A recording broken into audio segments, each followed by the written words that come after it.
maging mag-ahari ang mga aswang sa probinsyang ito at kami ang magpapatakbo ng sistema na meron dito.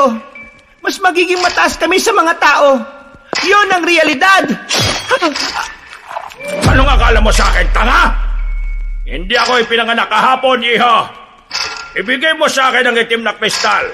Saka ako bibitiwan ng matandang ito. Walang kasama. Mag-iisa kang gagawa ng paraan para maisalba mo ang sarili mo. Wala ka nang manahimik ka. Hindi ako na-apektuhan sa mga sinasabi mo.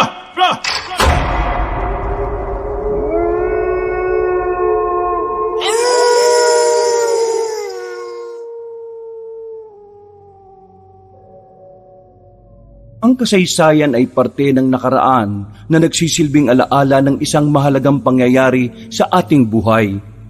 Pero minsan, ang kasaysayan din pala ang magdadala sa atin ng matinding kapahamakan sa kasalukuyan. Pinagpalang araw po sa inyo, kabanong. Ganon din sa ating mga kabangers at mga kayanggaw. Ngayong araw, ikukwento ko sa inyo ang karanasan naming magkaibigan nung ako ay nasa Guimaras. Ang kwentong ito ay ang magpapatunay na hindi hadlang ang kakulangan sa kaalaman upang makapagligtas ng mga buhay. Ngunit sa kwento ring ito, naranasan namin kung papaano sisihin ng mga taong naging dahilan kung bakit kinailangan naming ilagay sa panganib ang aming mga sarili. Dito ko naranasan na maging matatag at tanggapin na para makamit ang kapayapaan, kailangan nating tanggapin ang ideyang maaaring merong mawala sa ating mga minamahal. Ako po si Alonte, kabanong, mga kabangers at mga kayanggaw. Ito ang aking kwento.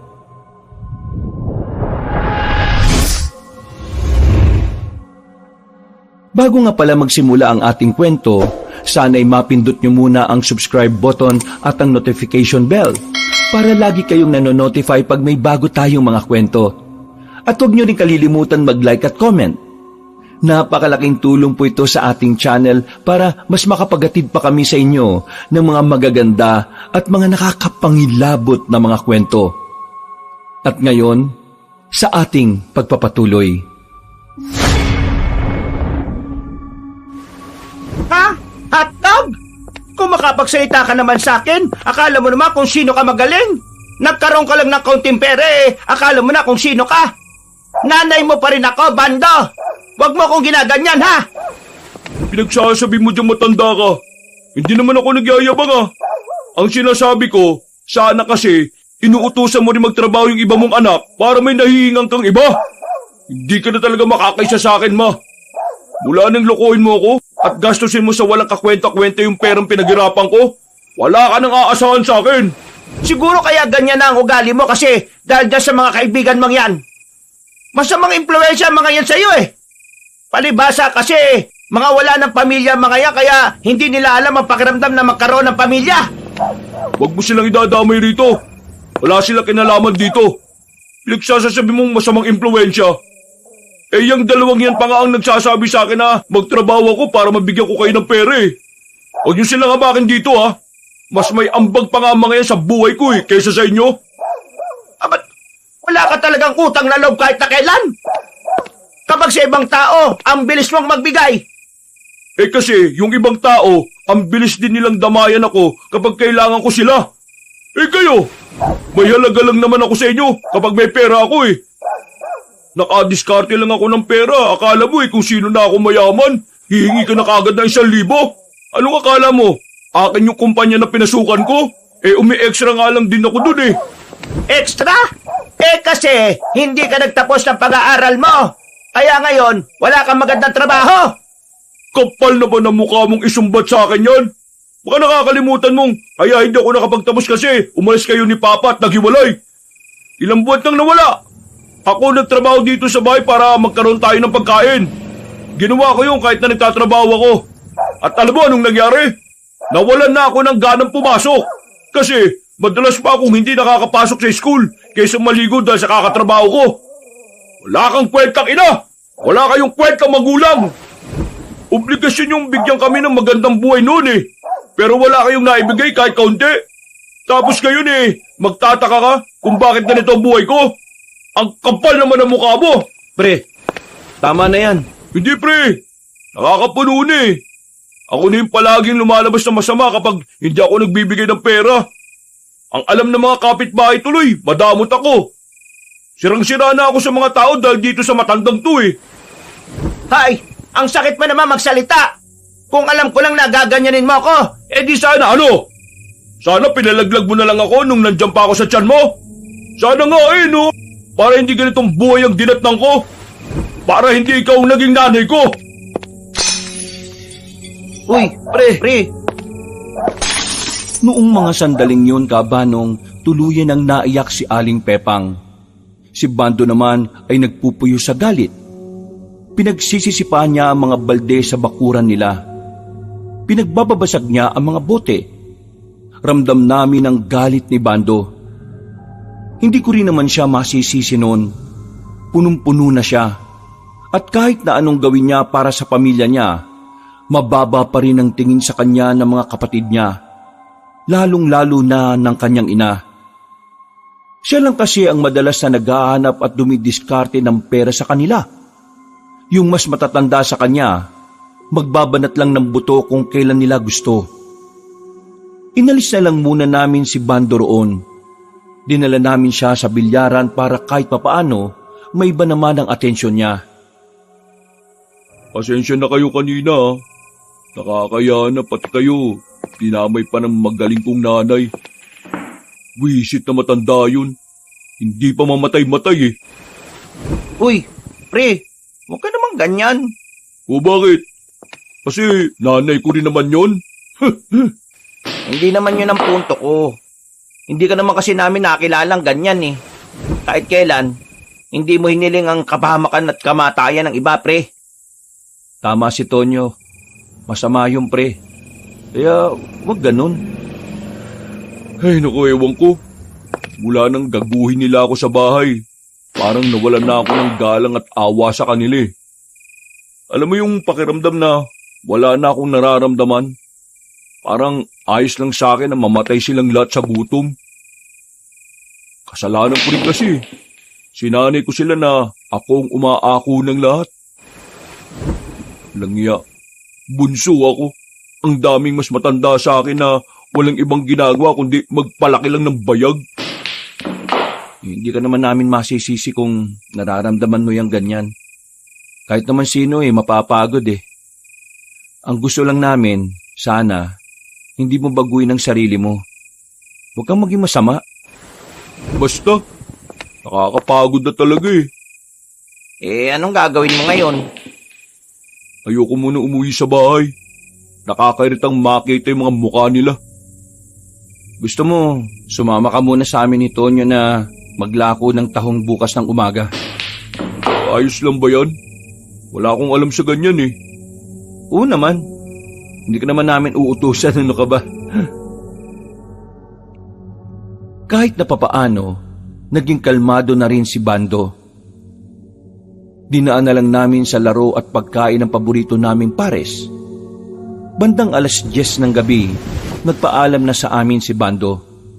Kaming dalawa naman ni Tonyo ay magkasamang umuwi sa bahay. Mula kasi nang magtinda kami ng tahong, pinayagan ko siyang sa bahay na muna tumira para hindi na kami naghihintayan bago maglako. Grabe talaga pamilya ni Bando, no? Ang lalaki ng katawan ng mga utol niya. Ayaw magsipagbanat ng buto. May kasalanan din naman si pare kaya naging ganun yung sistema sa kanila. Sinanay niya eh. Kaya yung mga kapatid at nanay niya naging kampante. Pero hindi rin naman natin masisisi si Bando. Siya na yung nagbanat ng buto nung maghiwalay yung mga magulang nila eh. Oo nga, nandun na tayo. Pero di ba, yung tumagal na ganun yung sistema at ayos lang sa kanya, may pagkakamali rin siya nun. Kung una pa lang inayawan na niya di mas maaga sanang nagkumahog ang mga yun na kumilos. Hindi ko naman masisisi yung tropa natin. Ang sinasabi ko lang, may mga tao talaga na pasarap lang sa buhay kasi merong nagpapakahirap na buhayin sila. May mga taong walang utang na loob eh. Kung sa bagay, may punto ka rin naman. Pero nakakaawa yung tropa natin, no? Huwag kang maawa sa kanya. Hindi mo dapat kaawaan si Bando kasi walang nakakaawa sa taong nagsisikap at masipag. Dapat hangaan mo siya. Ang kinakaawaan, yung mga taong umaasa lang sa kanya kasi wala silang kayang gawin. Ay, nako. Buhay nga naman. Buti na lang tayo. Wala tayong pamilya. Walang sakit ng ulo. Pero minsan, naisip ko lang minsan nakakamiss din na magkaroon ng sakit ng ulo na pamilya eh. Kasi sa ganung paraan mo rin kasi mararamdaman na meron ka talagang pamilyang kinabibilangan. Ang kaso, maagang nawala si Ermat. Si Papa naman, sumakabilang bahay na. Ikaw, may plano ka bang bumalik sa inyo? Wala.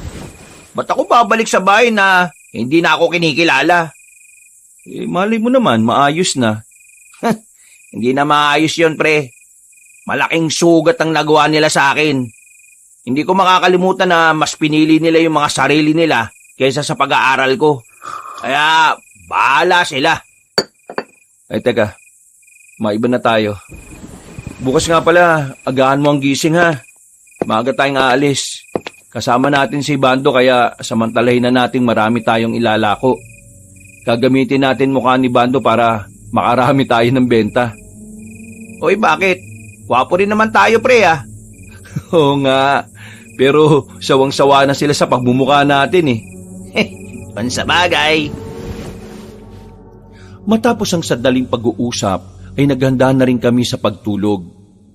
Kinaumagahan, agad na naming isinalin sa malaking balde ang mga tahong na nakaimbak sa likuran ng bahay namin. Sakto naman na dumating na rin si Bando. At base sa pungay ng mga mata niya, ay mukhang wala pa siyang maayos na tulog. Oh, bilis Pre, wag na lang kaya sumama. Matulog ka na lang muna sa loob. Hindi, kasama ako. Nakakabagot kaya matulog. Sigurado ka ba? Kaya mo? Oo, sigurado. Hindi nagtagal ay umalis na rin kami bitbit ang 4 na balde ng tahong. Tigdalawa kami ni Tonyo. Sanay na kami sa ganung trabaho kaya sisiw na lang sa amin ang mabigat na daladala. Palabas pa lang kami ng baryo namin pero sinalubong na agad kami ng mga suki namin. Yung isang balde ay naubos kagad sa lugar pa lang namin. Magandang bagay para sa amin dahil kapag ganoon, mas mapapaaga kaming makauwi. Mukhang swerte talaga kapag meron kayong kasamang gwapo no? Sumama ka na lang kaya sa amin palagi. Depende yan. Kapag sanay na ako sa mga malalakit na tingin ng mga matatandang nabili sa inyo. Natatawa na lang kami nung mga sandaling yon, Kabanong. Sa aming pagpapatuloy, malayo-layo na rin ang aming narating. Isang balde na lang ang natira sa amin sa nakalipas na 2 oras. Habang naglalakad kami papunta sa isa pang baryo, isang magandang babae ang tumawag sa amin. Napalingon kami sa kabilang kalsada. Napatigil kami. Para kaming nakakita ng anghel dahil nagliliwanag ang kagandahan niya. Napanganga, nanlalaki ang mga mata at marahang umarko ang ngiti sa mga labi namin. Tol, sobrang ganda. Pusang gala naman yan, Walaan ko, taga Maynila yan, Wala namang maganda sa probinsyang to, Pep. Ako nang bahalang kumausap. Expert ako sa mga babae, mga pre. Alam nyo naman yan. Patawid na sana kami nang biglang may humarurot na truck. Muntikan na kaming mahagip. Sandaling huminto ang driver at pinagmumumura kami. Hindi naman nagpadaig si Tonyo. Ikaw ang bulag! Di ka tumitingin sa dinaraanan mo, sinaulo! Nutil! Tanga! Walang utak! Pangit! Mukha kang sigbin na may sakit at 10 beses na nabinat! Tsura mo! Natatawa ang babae sa mga narinig niya. Mas lalo tuloy naming nakita ang kagandahan niya. Kagandahan na akala namin ay hindi totoo. Pero nang makalapit na kami sa kanya, doon na namin nakita ang malaparaiso niyang kagandahan. Para kaming nakaharap sa isang mamahaling painting. isang anghel na bumaba sa langit. Ang kutis niya sobrang kinis. Sa tingin pa lang, mukha na siyang mabango. Hello, miss. What can I do for you that you cannot do for me? Ha? Uy, mayos ka nga. Para kang kinulang sa buwan ah. Mga pre, magtino naman kayo. I said, anong may paglilingkod namin sa isang magandang binibini? Grabe, napakamaginoo mo naman. Bago tayo tumungo sa transaksyon, ayaw mong ipakilala ko sa iyo ang aking sarili at ang aking mga alalay. Ano? Lalay pinagsasabi mo dyan. Ako nga pala si Bando. Mabait, gwapo, maunawain. Wala pa akong napapatay na tao. Pero para sa iyo, handa akong pumatay para lamang iligtas ka sa kapahamakan. Ito naman si Alonte at Tonyo. Hayaan mo na sila. Divina naman ang pangalan ko. Pag sa amin, ganun lang. Magandang umaga sa inyo. Ano yung tinda nyo? Parang tingin ko kasi hipon. Ikinalulungkot ko. Sa English, I'm very sad. Pero hindi to hipon. Ang aming nilalako ay tahong. Sige nga, anong English ng tahong? English ng tahong? Ano? Alam ko yan. Creature covered by shell. Sira ulo, potek. Tahong pala yan? Hindi pa kasi ako nakakatikim ng tahong eh. Uy, wala namang problema. Ito na ang unang pagkakataon na titikim ka ng tahong namin. Sa susunod, sana ako naman makatikim ng tahong mo. Uy, para kang tanga. Huwag kang bastos. Uy, bakit? Anong bastos dun? Ang sinasabi ko lang naman, baka kapag nagkaroon na rin siya ng tahong mula sa palengke, baka pwedeng bigyan niya rin tayo. Tos, yung palusot mo sa impornal lang lulusot eh. Wala namang kaso sa akin. Kapag meron ako, bibigyan ko kayo. Matitikman yung tahong ko. Napansin kong biglang namula ang mukha ni Bando. Siya ang nahiya sa sarili niyang katarantaduhan. Bibili ako ng tahong. Kaso, wala pala dito yung pera ko. Pwede bang sumama kayo sa akin sa bahay? Malapit lang naman, kaunting lakad lang. Nagkatinginan kaming tatlo pero agad din naman kaming pumayag. Aminadong nabibighani rin ako sa kagandahan ng babaeng yon. Sinundan namin siya. Ang sabi niya, kaunting lakad lang pero halos 15 minutos na ang nilakad namin. Narating namin ang bahay na bato na may 2 palapag. Hindi naman kalakihan pero ang ganda ng bakuran. Organisado ang mga gamit. Malinis, maaliwalas, sariwa ang hangin doon.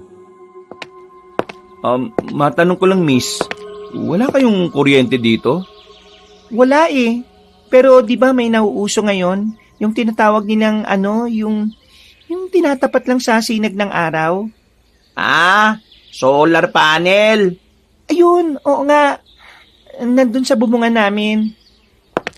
Sorry to interrupt Sino kasama mo rito? Magandang binibini. Ang papa ko. Pero madalas siyang wala dito dahil sa trabaho niya. Kaya ako lang mag-isa ngayon. Ha? Hindi ka ba natatakot? Nasa kalagitnaan ng gubat tong bahay mo eh. Hindi naman. Matagal na rin naman kami dito eh. Bata pa lang ako, dito na kami nakatira. Kaya sanay na sanay naman ako. Yun nga lang, pahirapan talaga makakuha ng pang-imbak. Kailangan ko pang maglakad at bumiyahe palagi. O tara, pumasok na muna kayo. Nakakaya naman kung paghihintayin ko pa kayo dito sa labas at pagtitimplahan ko na rin kayo ng tableya. Natuwa naman ako doon kay Divina Cabanong. Hindi ko pinag-isipan ng kung ano yung babae. Naisip ko na baka ganun lang talaga ang kinalakihan niyang kultura. Masyado siyang maasikaso sa mga bisita. Kahit na sa mga taong isang beses pa lang naman niyang nakausap. Hindi ko nga rin maintindihan kung bakit parang ganun na lang ang tiwala niya sa amin hindi naman kami magkakilala. Pag-upo ko sa silya, napangat agad ang puwet ko nang may naupuan akong matulis. ramdam ko kagad ang hapdi sa pisngi ng puwet ko. Oh, pre, napuwetan ka ba? Oo may matulis. May pako yatang nakausili. Dumugo ang pisngi ng puwet ko, pero hindi naman marami. Nataranta si Divina nung oras na yun. Kumuha agad siya ng panlinis sa sugat para hindi raw ako matetano. Naku, pasensya na talaga, hindi ko napansin.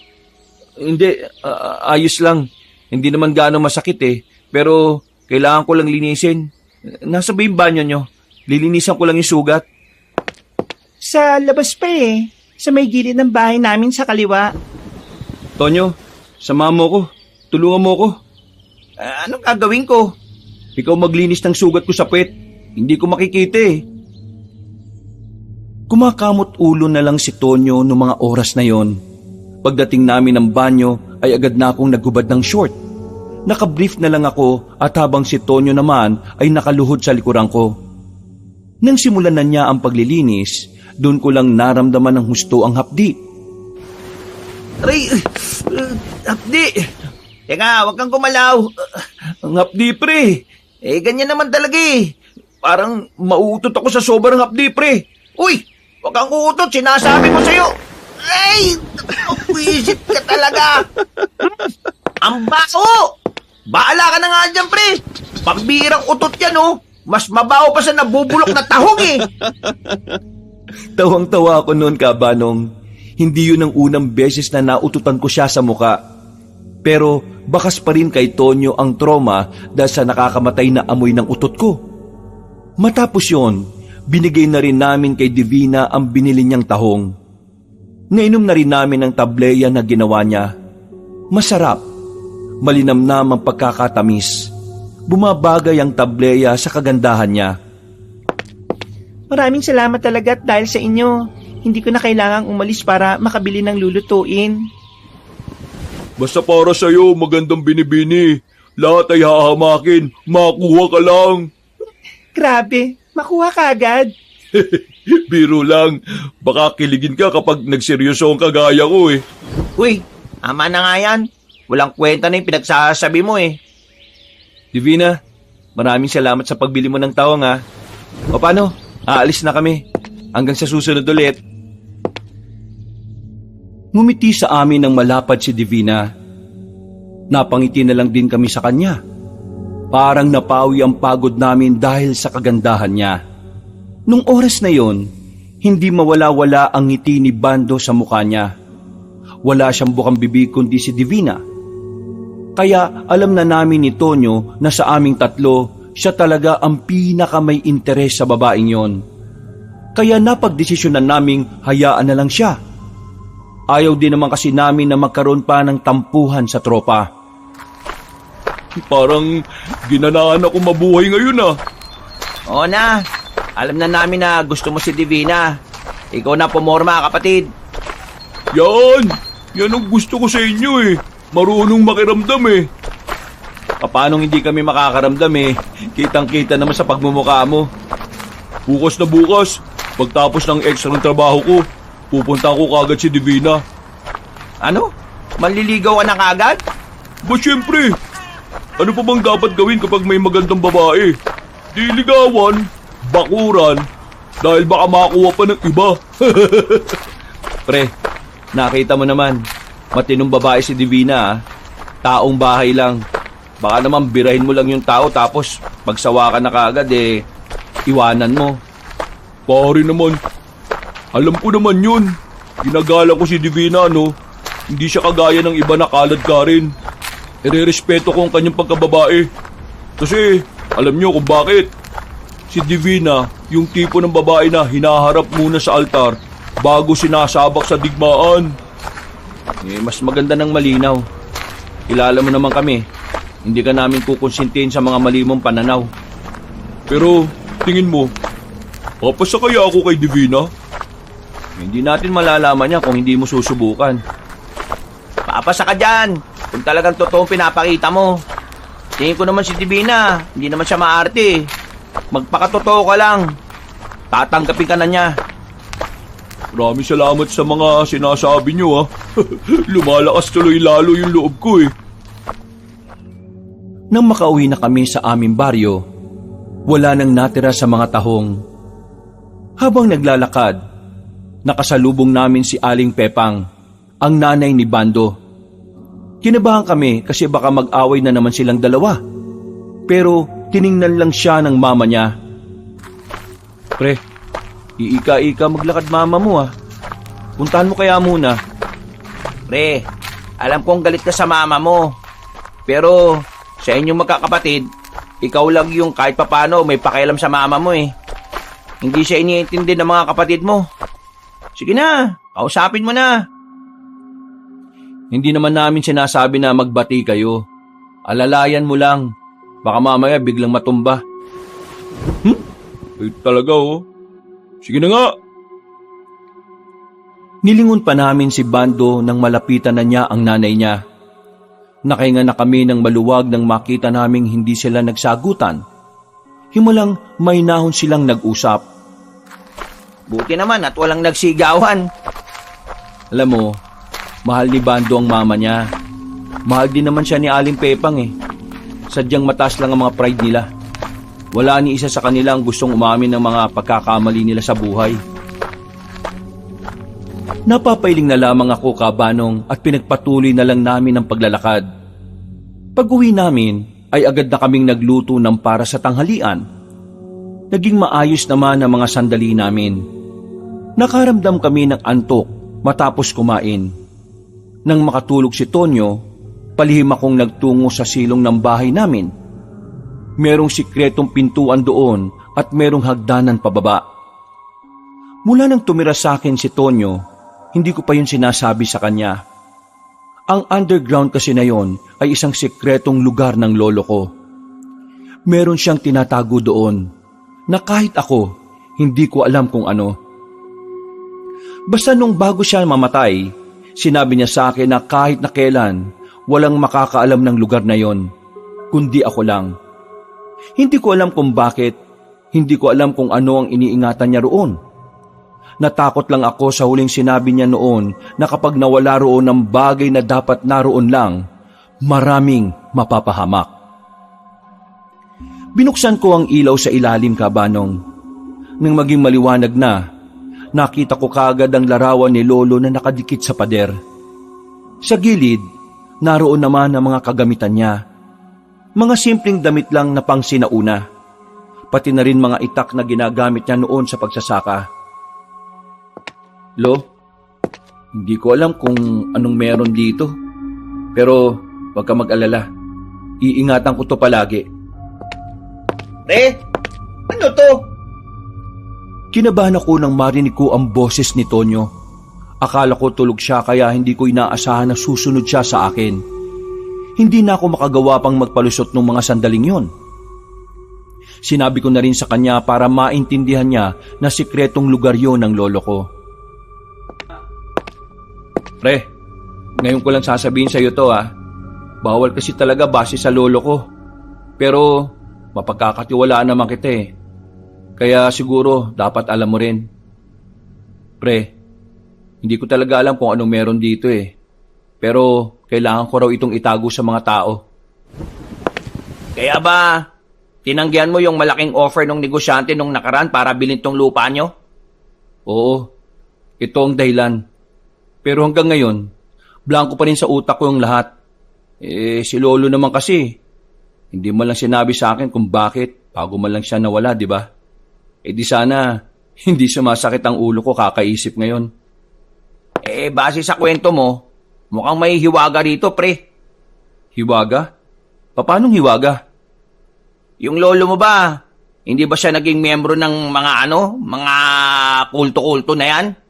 Ha? Buang, bakit naman magiging miyembro ng ganun si Lolo? Kaya nga nagtatanong lang muna ako eh. Hindi nga, walang ganun si Lolo. Samahan na mga albularyo, yung mga ganyan. Hindi rin.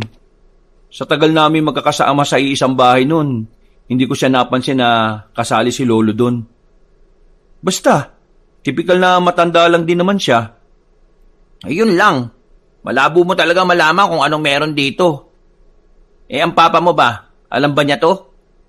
Isa pa yun. Wala namang pakialam yung kay Lolo eh. Si Mama sana. Ang kaso nga lang, wala na si Mama. Siya yung anak eh. Baka may alam siya. Yung mga kapatid ng mama mo, baka may alam. Hindi ko naman sila kilala eh. Huwag ka mag-alala, pre. Safe tong sikreto mo na to sa akin. Sigurado ka ha? Kapag may ibang nakaalam nito, ikaw lang ang sisisihin ko. Kailan ba ako nagkwento sa iba ng mga sikreto mo? Yung dating ang hinalikan ka ng matandang bakla, hindi ko na nga pinagkalat eh. Uy, bisit ka. Talagang pinaalala mo pa ha? Tara na nga, sasara ko na to. Umakyat na lang kami ulit at sinara ko yun, Kabanong. Napabuntong hininga na lang ako dahil hanggang sa mga sandaling yon, hindi ko pa rin maisip kung ano ang dapat kong protektahan sa underground ni Lolo. Mabilis na sumapit ang kinagabihan. Kumagat na rin ang dilim sa paligid. Pagkatapos ng hapunan, lumabas kaming dalawa ni Tonyo para magpunta sa bilyaran. Habang naglalakad, naramdaman ko na parabang merong sumusunod sa amin. Makailang beses akong lumingon at tuminto. Ano bang problema, pre? Kanina ka pa, hinto ng hinto ah. Hindi mo ba nararamdaman? Nararamdaman ng alin? Parang may sumusunod sa atin eh. Ha? Wala naman ah. Baka guni-guni mo lang yun. Meron talaga akong nararamdaman. Parang gumagalaw kanina dun sa bandang yun, no? Yung halaman ng tinutukoy ko, ah. Yung halaman ng tinutukoy mo? Gumagalaw? Sumusunod yung halaman sa atin? Para namang siraulo ka usap to. Ibig kong sabihin, parang dun sa halaman, nagtatago yung sumusunod sa atin. Wala naman, pre. Baka kulang ka lang sa tulog, ah. Hindi ko alam. Ayaw mo na nga. Napapailing na lang ako, Kabanong. Pero sa kaloob-looban ko, ay sigurado kong meron talaga akong naramdaman. Hindi lang talaga siya basta guni-guni lang. Nang marating namin ang bilyaran, ay inabutan namin doon si Bando. Kakatapos lang makipagpustahan. Nakangiti ang loko. Mukhang nanalo sa mga nakalaban niya. Oh, wala na. Late na kayo ng dating. Nasaksihan nyo sana kung paano ko nilampaso yung mga dayong mayayabang. Iyak eh. Panalo ka pala, di manlibre ka naman. Sus, yun lang pala. Mangking, 2 soft drinks at paluto na rin ng pansit canton para sa 2 tunay at tapat kong kaibigan. Kumusta yung usapan niyo ng mama mo? Nag-away na naman ba kayo? Ayun, ayos lang. Tahimik, payapa. Di nga ako sanay eh. Ano bang nangyari sa mama mo? Bakit ganun lumakad? Huminga ng malalim si Bando. Nakita namin na parang medyo naluluha siya. Biglang nawala ang ngiti niya. Tinapi ko na lang siya sa balikat. Walang yapre. Masama ba ako? Bakit ko ito nararamdaman? Nakukonsensya kasi ako kay mama eh. Naaksidente kahapon nung sinubukan niyang umextra sa palengke. Pakiramdam ko tuloy kasalanan ko eh. Bakit kaya ganun no? Sinabi ko lang naman yung totoong nararamdaman ko sa kanya eh. Bakit parang ang sama-sama ako na? Kasi pre, hindi ka rin sanay na nakakapagsalita ka ng ganun. Kilala ka namin. Mas mahaba pa sa tuy-tuy mo yung pasensya mo. Hindi ka naman masama pre. Nakukonsensya ka kasi hindi ka rin sanay na yung mama mo nagpapakahirap.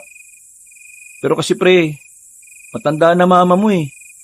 Yung mga kapatid mo ang dapat kumilos, hindi si Aling Pepang. Wala kang kasalanan, pre. Biktima ka lang din naman ng katamaran ng mga utol mo eh. Salamat ah. Pero pre, kunin nyo na yung soft drinks. Nangangalay na si Mang Keng eh. Kanina pa inaabot sa inyo. Baka ipalo pa yung bote sa ulo nyo. Ay, pasensya na po, Mang Keng. Napuno ng tawanan ng mga sandaling yon, Kabanong. Pero naging malalim ang pag-uusap namin ng mga oras na yon. Marami kaming napag-usapan tungkol sa buhay. Mga bagay na talagang sumusubok sa aming bilang tao. Kahit na papaano, masaya naman ako dahil minsan lang kami magkaroon ng oras para sa mga seryosong bagay. Pagkatapos, masaya naming hinatid si Bando sa bahay nila. Hindi na lang namin pinansin ng mga kapatid niya sa bakuran. Kahit ang totoo, gustong gusto kong bigwasan ng kuya niya na nagawa pa talagang isuot ang damit ni Bando. Pre, antok na ako. Ay! Gising maaga bukas ha. Sa kalagitnaan ng kasarapan ng tulog ko, bigla kong nagising sa hindi ko malamang dahilan. Pagtingin ko sa orasan, 4:00 na ng madaling araw. Sobrang sarap ng tulog ni Tonyo.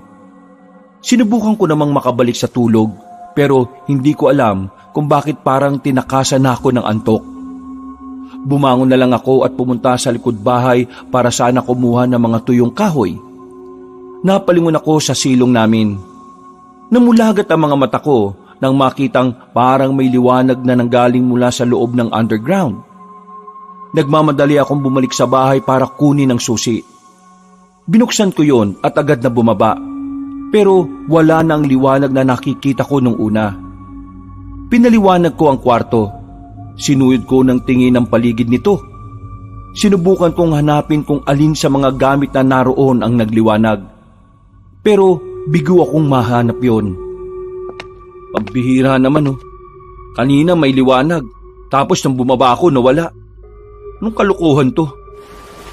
Lo, magparamdam ka nga at ituro mo sa akin kung saan nagbula yung liwanag.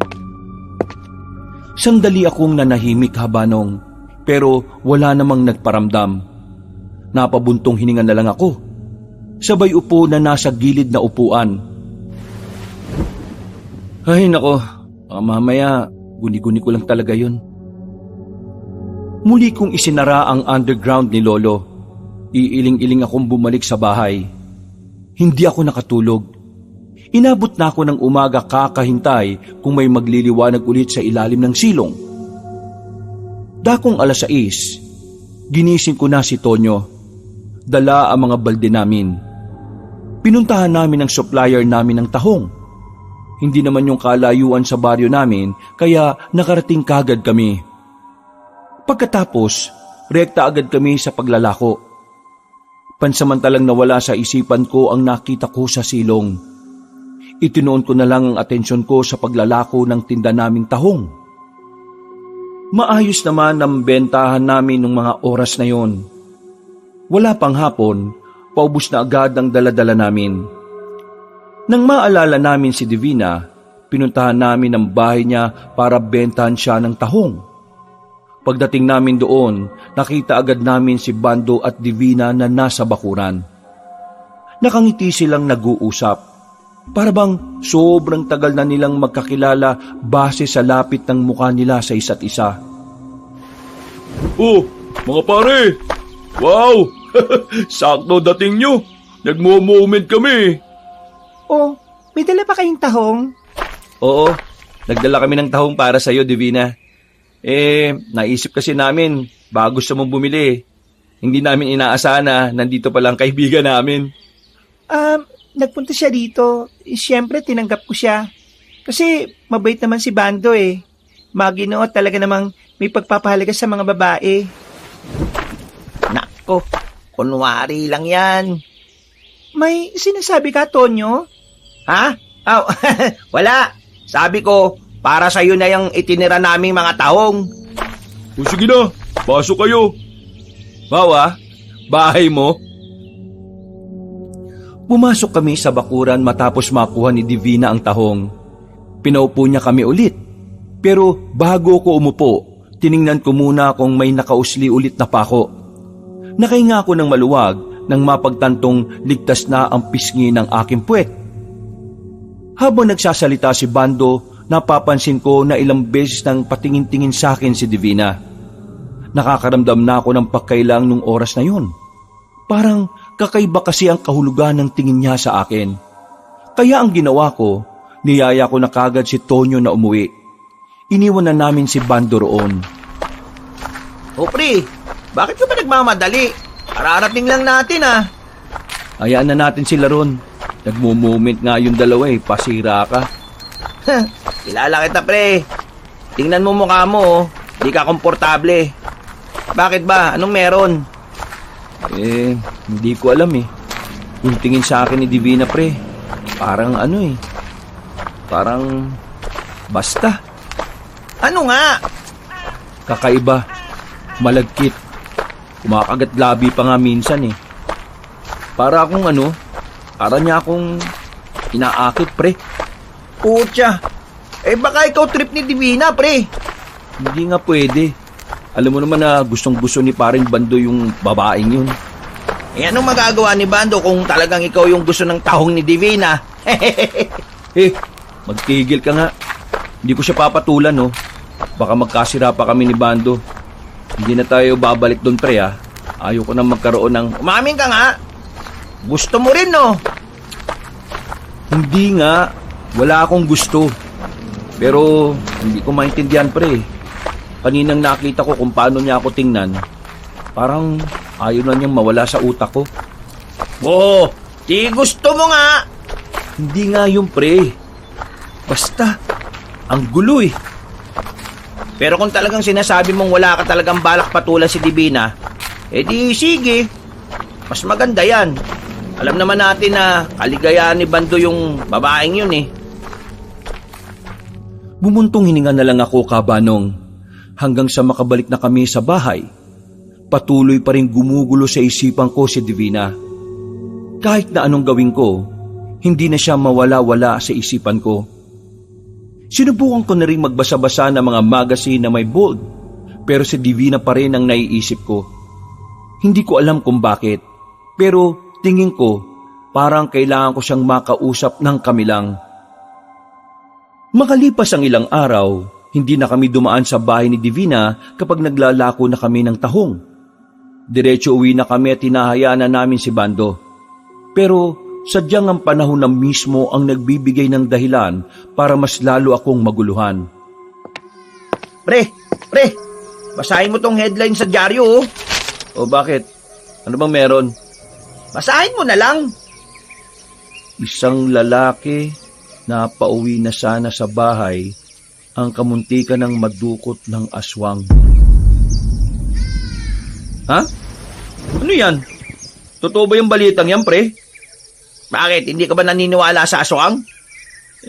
Naniniwala naman. Ang ibig kong sabihin, totoo bang aswang ang salarin?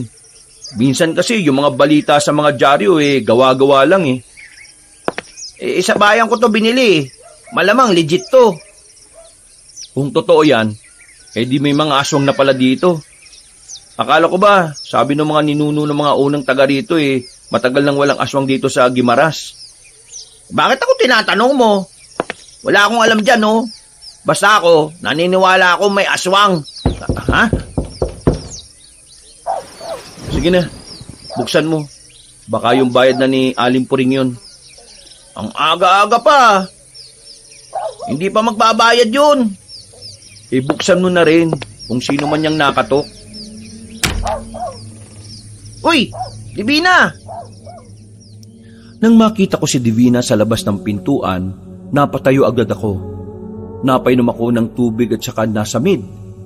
Hindi ko talaga inaasahan na darating siya roon. Nakangiti siya. Parang nagliliwanag na naman ang kagandahan niya nung umagang yon. Ang mga kalapitbahay, alam na naroon siya.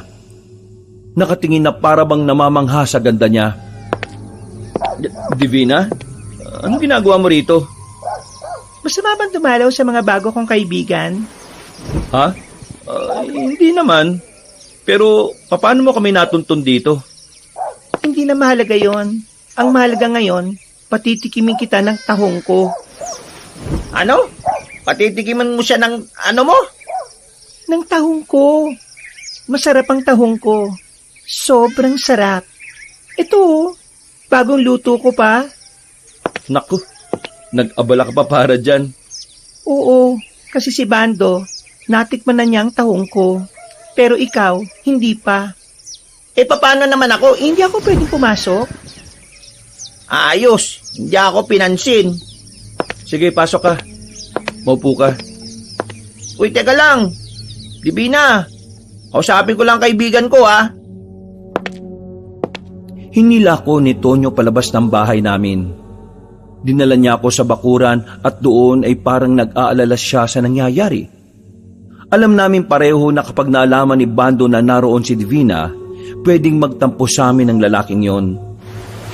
Pre, paano yan kapag nakarating to sa tropa natin? Baka naman kayong dalawa mag-away ha. Anong gagawin ko? Palalayasin ko si Divina? Eh kung sabihin ko kaya kay Bando na nandito si Divina, Wag. Ako na lang magsasabi sa kanya. iiwanan mo yung babaeng yan sa akin? Eh hindi nga ako pinansin eh. Ikaw ang gusto niyang kausap. Ay nako, pambira naman buhay to. Ano ba kasing meron sa babaeng to? Huminga ako ng malalim kabanong. Nang makalis na si Tonyo para puntahan si Bando, pumasok na rin ulit ako sa bahay namin. Bumungad agad ang ngiti ni Divina sa akin. Umupo ako sa harapan niya. Divina, alam ba ni Bando na narito ka? Hindi.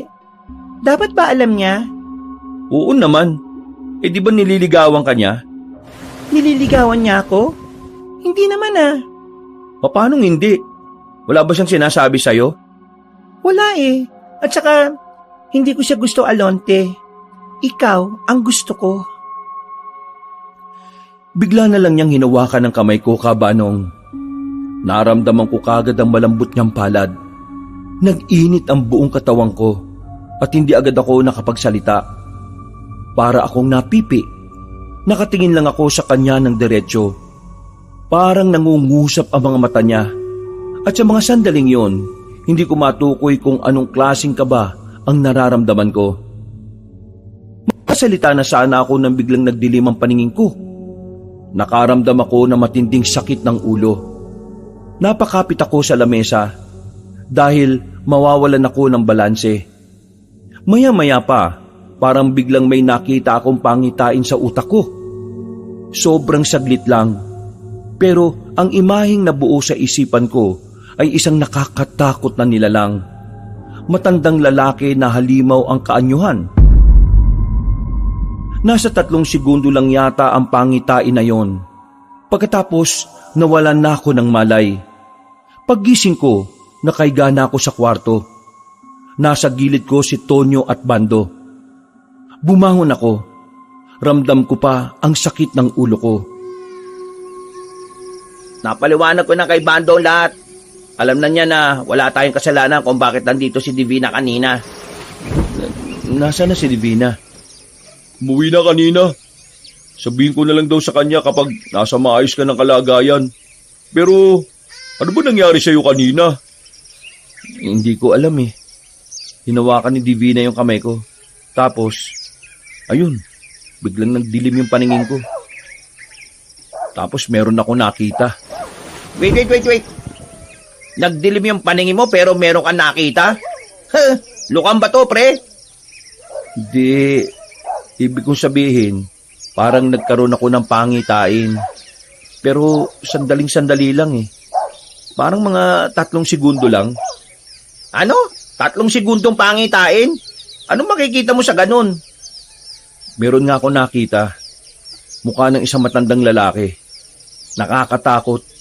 Mukhang halimaw. Ano ba pinag-uusapan natin dito? Halimaw na ba? Mga pre, nagsasabi ako ng totoo ah. Yun talaga nakita ko. At nagsimula lang magdilim ang paningin ko nung hinawakan ni Divina ang kamay ko.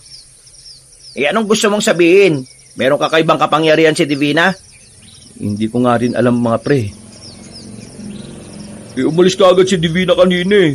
Sobrang nag-aalala sa'yo. Pero kailangan niya raw makabalik kasi baka raw maabutan siya ng tatay niya. Ngayon daw kasi ang balik eh. Bando, galit ka ba sa akin? Ha? Bakit naman ako magagalit sa'yo? Kasi parang ako yung gusto ni Divina eh. Eh ano namang magagawa ko kung ikaw nga yung gusto? Wala naman, di ba? Alanganin namang awayin kita. Masisira pa pagkakaibigan natin para lang sa isang babae na ngayon lang naman natin nakilala. Ayos lang sa'yo? Bakit? Liligawan mo ba? Hindi ayoko no. Nawiwirduhan ako sa kanya eh. Parang mahiwaga siyang dala. Alonte, hindi si Bando ang nagturo ng bahay natin. Kaya palaisipan ngayon, paano nalaman ni Divina itong tirahan natin? Yun nga, isa pa yan sa ipinagtataka ko eh. Sa totoo lang, kaya ang dali kong mawalan ng gana sa kanya kasi nawiwirduhan din ako kay Divina, mga pre. Ha? Bakit? Anong napansin mo sa kanya? Nung nandun ako sa kanila, yung pakiramdam ko, parang ang dami niyang hindi sinasabi. Kapag sinusubukan kong magkwento tungkol sa pamilya namin, parang lagi siyang umiiwas. Tapos, nung nasilip ko yung kwarto niya, sobrang gulo. May napansin lang akong kakaiba dun. Meron siyang parang santo, kasing laki lang ng balde, nakapatong sa ibabaw ng cabinet. Tapos, may sungay. Ha? Baka naman mahilig lang siya sa horror. Di ba ang sabi niya kanina, baka raw umuwi ang tatay niya? Sinundan ko siya sa kanila bago ako pumunta rito eh. Pero wala naman yung tatay niya. Pakiramdam ko talaga, mag-isa lang siya sa buhay. At yun ang nakapagtataka. Paano siya nabubuhay na mag-isa? Kasi kung may kasama siya, bakit yung silya sa sala niya? Meron dong naiiba na isa. Yung tatlo, silya sa labas. Ibig sabihin, mag-isa lang talaga siyang gumagamit ng hapagkainan nila. Yung tatlong silya, mga luma yun eh. Halatang pinasok lang nung nandun tayo. Hanip nakakapag-isip ka pa rin pala ng mga ganyan. O bakit? Anong kala mo sa akin, buang? Anong balak nyo ngayon? Ewan ko. Umiwas na muna tayo sa babaeng yon. Tingin ko balak niya rin talagang pag-awayin kami nitong si Bando eh. Alam naman niyang magkababata kami nito tapos lalandiin niya ako. Bakit naman niya kayo pag-aawayin? Ano bang mapapala niya? Yun nga ang dapat nating alamin. Ako nang bahala mag-imbestiga sa kanya. Total, wala pa naman akong trabaho eh. Marami akong oras. Natapos ang usapan namin na yon pero masakit pa rin ng bahagya ang ulo ko. Hindi ko alam kung bakit at anong dahilan at nakakita ko ng masamang pangitain. Yung kasi ang unang beses na nangyari yun sa akin. Bandang hapon, gumaan na ang pakiramdam ko. Pero hindi pa rin ako masyadong kumikilos dahil may hilo pa ako ng kaunti. Naisipan ko na lang na puntahan ang lagayan ng susi ng underground. Pero pagtingin ko ron, nagtaka ako kasi wala na ang susi. Sandali ko na munang inisip dahil baka sa iba ko lang nailagay. Pero wala akong maalala. Tonyo, nakita mo ba yung susi ng ano? Ng ano? Yung ano, alam mo na. Sa silong? Oo, nakita mo ba? Hindi. Bakit? Nawawala? Wala sa lagayan ko eh. Tagong-tago na yun Kaya hindi ko alam kung nailagay ko ba sa iba o hindi. Pero sa pagkakaalala ko, hindi ko naman inilipat yun eh. Sinong kukuha nun? Yun nga ang hindi ko alam. Ako lang naman ang nakakaalam ng kinalalagyan nun eh. Isipin mo na lang. Baka sa iba mo nailagay. Noong hapong yun, ay parang sumakit ang ulo ko kakaisip ka, Banong. Hanggang sa sumapit ang kinagabihan ay hindi ko pa rin mahanap. Ang hinala ko talaga, merong taong kumuha ng susi. At para makasigurado ako kung sino yon, naisipan kong abangan kung sino ang magbubukas ng underground. Sigurado ka talagang may kumuha nun? Oo nga, nararamdaman ko. Kaya aabangan natin kung sinong papasok sa silo ngayon. Nakatambay lang kami ni Tonyo sa likuran ng lalagyan namin ng mga malalaking balde. Mula roon, natatanaw namin ang ilalim ng bahay namin. Naglagay na rin kami ng mga pantunog para kahit kapag nasagi yun, madali naming malalaman na may tao na roon. Tumagal ng 1, 2, 3 at nag-4 na oras pa. Mag-aalas 11 na pero wala pa rin kaming napapala. Lalabas na sana kami nang marinig naming tumunog ang lata na nilagay namin doon. Dinampot ko na kagad ang palakol namin. Pagtapat namin ng ilaw doon, nakita namin na merong tao sa silong ng bahay namin. Hindi namin malaman kung lalaki o babae. Balot na balot kasi ang buong katawan. At nang maramdaman niya na nakikita namin siya, hindi siya gumagalaw. "Sino ka? Anong kailangan mo dyan? Ikaw ang kumuha ng susi, no?" Mukhang wala siyang balak sumagot, pre, ah. Dalihin na natin, baka mamaya magnanakaw pa yan. Kung hindi ka sasagot, mapipilitan kaming gawin to. Tonyo, manda ka na! Lalapit pa sana kami, pero nakita namin bigla na lamang gumapang ang taong yun paalis. Nabigla kami sa ginawa niyang paggapang. Hindi normal ang bilis nun. Nang habulin naman namin, laking gulat namin na makita namin siyang tumalon papunta sa itaas ng puno. Hindi na namin siya nagawa pang habulin. Nawindang kami sa nakita namin. Sa puntong yun pa lang, alam na namin agad na hindi normal na tao ang nagtangkang makapasok sa underground. Dahil sa nangyari, kumuha na lang ako ng panibagong kandado. Nang sa ganun mawala ng saysayang susi na hawak-hawak ng kung sino man yon. Hindi na rin kami nakatulog sa mga oras na yon. Pakiramdam kasi namin, anumang oras ay babalik ang nilalang na yon. Inabot na tayo ng umaga, pre. Hindi naman na siya bumalik. Mabuti nga yun Pero napapaisip ako anong klaseng tao yun? Anong kailangan niya sa underground na pagmamay-ari ng lolo ko? Kung sino man yung loko-lokong yun, hindi niya makukuha kung ano man ang kailangan niya. Pre, bili ka muna ng makakain natin. Ginutom ako O sige, dito ka lang magbantay ka Lumabas ako ng bahay. Papunta ako sa bakery para bumili ng tinapay nang biglang nakasalubong ko ang isang matandang puti na ang buhok. Nakasuot siya ng simpleng sandong puti na medyo luma na. Nakapantalon ng maong.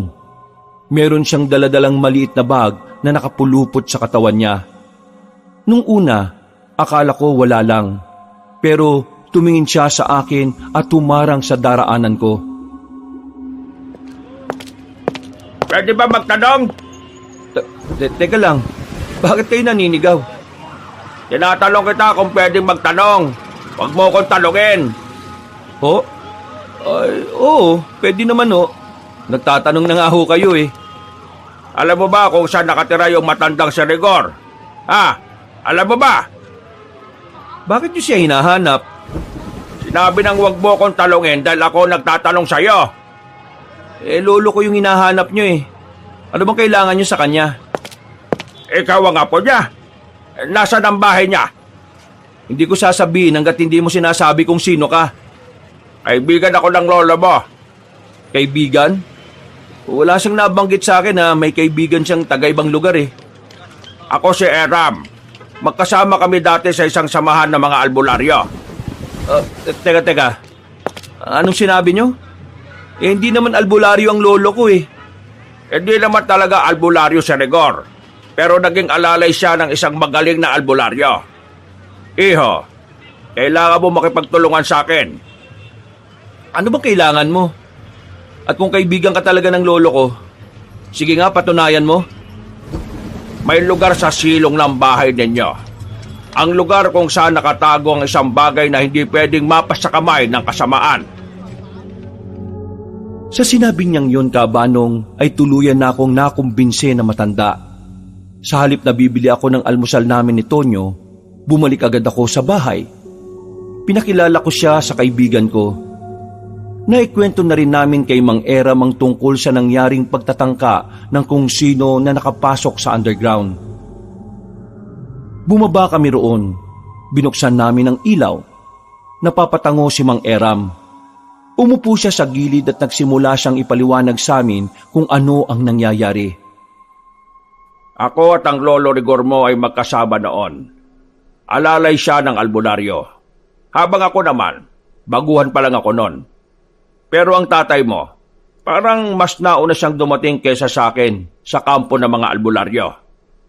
Pinagkakatiwalaan siya ng nakararami. Lalo na nung sinasabi kong mabangis na albularyo.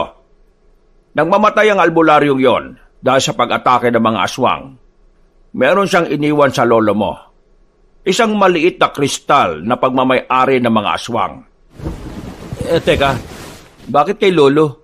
Ang dami namang albularyo doon, di ba? Isa pa, hindi naman albularyo ang lolo ko eh. Kagaya nga ng sinabi ko, pinagkakatiwalaan siya ng lahat. At ang mabangis na albularyo, naisip na sa kanya ibigay dahil nga hindi siya kagaya nila. Hindi may isip ng mga aswang na nasa isang normal na tao lang ang itim na kristal. Sa mga sumunod na araw, naubos sa mga kasamahan namin. Ako na lang ang natira. Dahil nang umatake ang mga aswang, wala ako ron. Siguro, maswerte lang talaga ako dahil nung araw na dapat pupunta ako sa kampo, pinigilan ako ng lolo mo. Dahil sa pagkalagas sa mga kasamahan namin, sinabihan ko ang lolo mo na itago ang kristal sa ligtas na lugar. Habang ako naman, nagtago ako dahil ako na lang ang nag-iisang miyembro na natira. Mula noon, hindi na kami nagkita ng lolo mo. Uli kong balita tungkol sa kanya namatay na siya dahil sa sakit. Mang Eram, sabihin nyo nga sa akin, ano bang gagawin ng mga aswang sa itim na kristal na yon? Ang itim na kristal ay siyang ginagamit ng mga aswang para makamta ng walang hanggang buhay. Matagal na nilang gustong maging immortal sa mundong ito, pero palagi silang napipigilan ng kabutihan. Kaya nga bago pa sila magtagumpay, kailangang masira ang kristal. Paano masisira? Hindi ko nga alam kung nasaan sa underground na to eh. Alam ko kung nasaan. Tumayo siya. Meron siyang dinukot sa ilalim ng aparador. Isang kristal na kasing laki lang ng tinitinda naming tahong. Pinakita niya yon sa amin. Itim na itim. Kumikinang ito kapag nagre-ritual ang mga aswang. Ang ritual na ginagawa nila para mapanatili ang hiwaga at kapangyarihan ng kristal na ito. Paano natin masisira yan? Alam ko kung papaanong isasagawa ang ritual na makakasira sa kristal na ito. Pero magagawa ko lang yon sa mismong kabilugan ng buwan. Isang delikadong oras para din sa atin. Lalo na ngayon, alam na nila na narito ang kristal. Sa kabilugan ng buwan, malakas at mabangis sa mga aswang. Kaya kailangan nating mag-ingat sa gabing yon. Kailan naman ang kabilugan ng buwan? 4 na araw mula ngayon. Kaya ihahanda niyo ang sarili ninyo. Mang Eram, gusto ko lang pong malaman kung may alam kayo sa nangyari sa akin. Bigla na lang kasing nagdilim yung paningin ko nung may bisita kami. Tapos, nagkaroon ako ng mabilis na pangitain. May matandang lalaki raw na pangit na muka. Hindi ba kayo yon? Mukha ba akong pangit, ha? Hindi po. Pasensya na. Basta po, pangit ang muka eh. Nakakatakot. Mukhang halimaw. Mukhang ikaw ang nagmana ng kakayahan ng lolo mo. Nung nagkakasama pa kami, paminsan-minsan nawawalan siya ng malay. Paggising niya, may sinasabi na siya sa amin na kung ano-ano. At karamihan sa mga sinabi niya, nagkaroon ng koneksyon sa mga nangyayari. Ang pagitain mo, isa lang ang nakikita kong ibig sabihin. Pinuno ng mga aswang ang nakita mong matandang lalaki. Grabe. Ngayong nalaman na natin ang lihim ng underground na ito, nagtitindigan ng mga balahibo ko, pre. Nakakatakot. Mang Eram, ano pong kailangan namin gawin? Natatakot ako na baka biglang bumalik yung nagtatangkang kumuha ng kristal. Hindi natin naalisin ang kristal dito. Hihintayin natin bumalik ang aswang na yon at papatayin natin siya. Kinabahan ako sa sinabi ng matanda kabanong. Naiisip ko pa lang na may makakaharap kaming aswang ay kinikilabutan na ako ng malala. Pagkatapos ng pag-uusap namin na yon, umalis na rin kami roon. Tinanggal ko na ang kandado na bago kong inilagay. Ibinalik ko ang luma para makapasok daw ang aswang at doon namin papaslangin sa loob. Nung oras na yon ay umalis na rin muna si Mang Eram. Babalik siya ng hapon. Kabaryo lang din namin siya, kaya kampante kaming kapag may nangyaring hindi maganda, mas mabilis siyang makakaresponde sa amin. Pre, kanina ka pa tingin ng tingin sa cellphone mong dipindot na yan ah. May hinihintay ka bang mag-text? Si Bando, hinihintay ko mag-text. Kasi sabi niya, kapag may nalaman siya tungkol kay Divina kukontakin niya kagad tayo. Parang hindi naman napunta si Bando dun eh. Nakita ko siya kanina dun sa bilyaran nanonood. Kanina pa yun, baka nakaalis na siya. Mabilis na dumaan ang mga oras. Sumapit na rin ang hapon.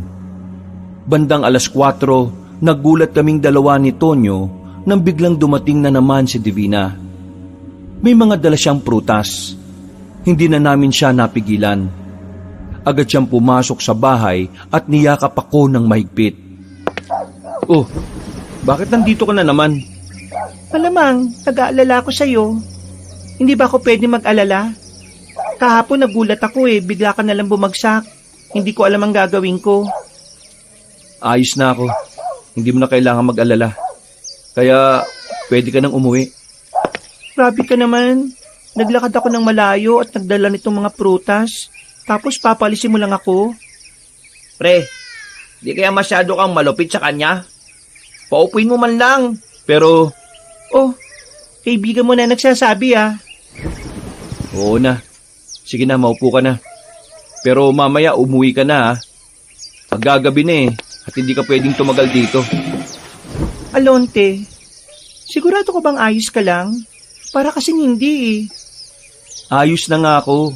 Ang kulit mo naman Ang mabuti pa, timpla mo na lang ako ng kape. Sige, teka lang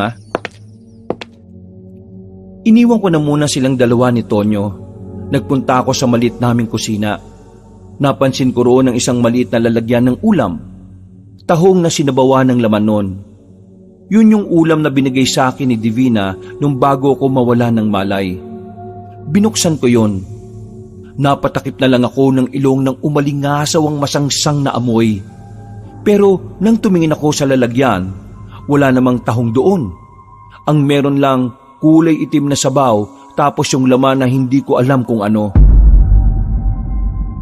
Mabilis kong tinakpan ulit ang pagkain na yon. Hindi na ako nagdalawang isip. Tinapon ko kagad sa basurahan. Magtitimpla na sana ako ng kape nang biglang tumunog ang cellphone ko. Tumatawag si Bando. Agad-agad kong sinagot ang tawag niya sa pagbabaka sakaling may malaman ako tungkol kay Divina. Hello, pre. O ano? Anong balita? Pre, kapag pinuntahan ka ni Divina, huwag mong hayaan na makalapit sa iyo Ha? Bakit? Anong meron? Nandito ako sa bahay niya, pre. Wala siya rito. Nagalungkat ako sa kwarto niya, pre. May mga nakita akong libro. Binasa ko yung laman at puro tungkol sa aswang yung nandun.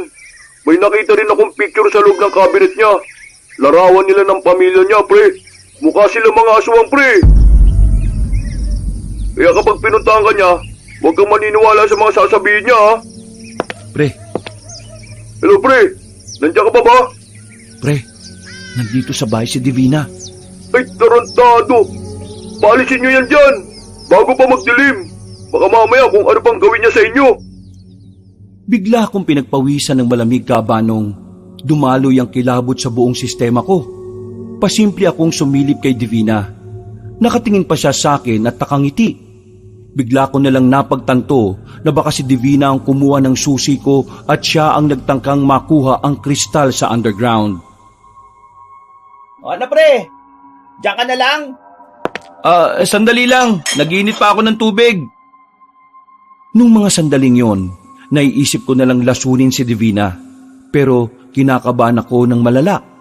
Hindi ko alam kung anong mangyayari pagkatapos noon. Natatakot ako na baka kapag ginawa ko yon, balikan ako ng ibang aswang. Kaya nung sandaling yon kabanong, nagtimpla lang ako ng kape. Hindi ko pinahalata kay Divina na meron na akong alam sa katauhan niya. Binalikan ko sila na dala na ang kape.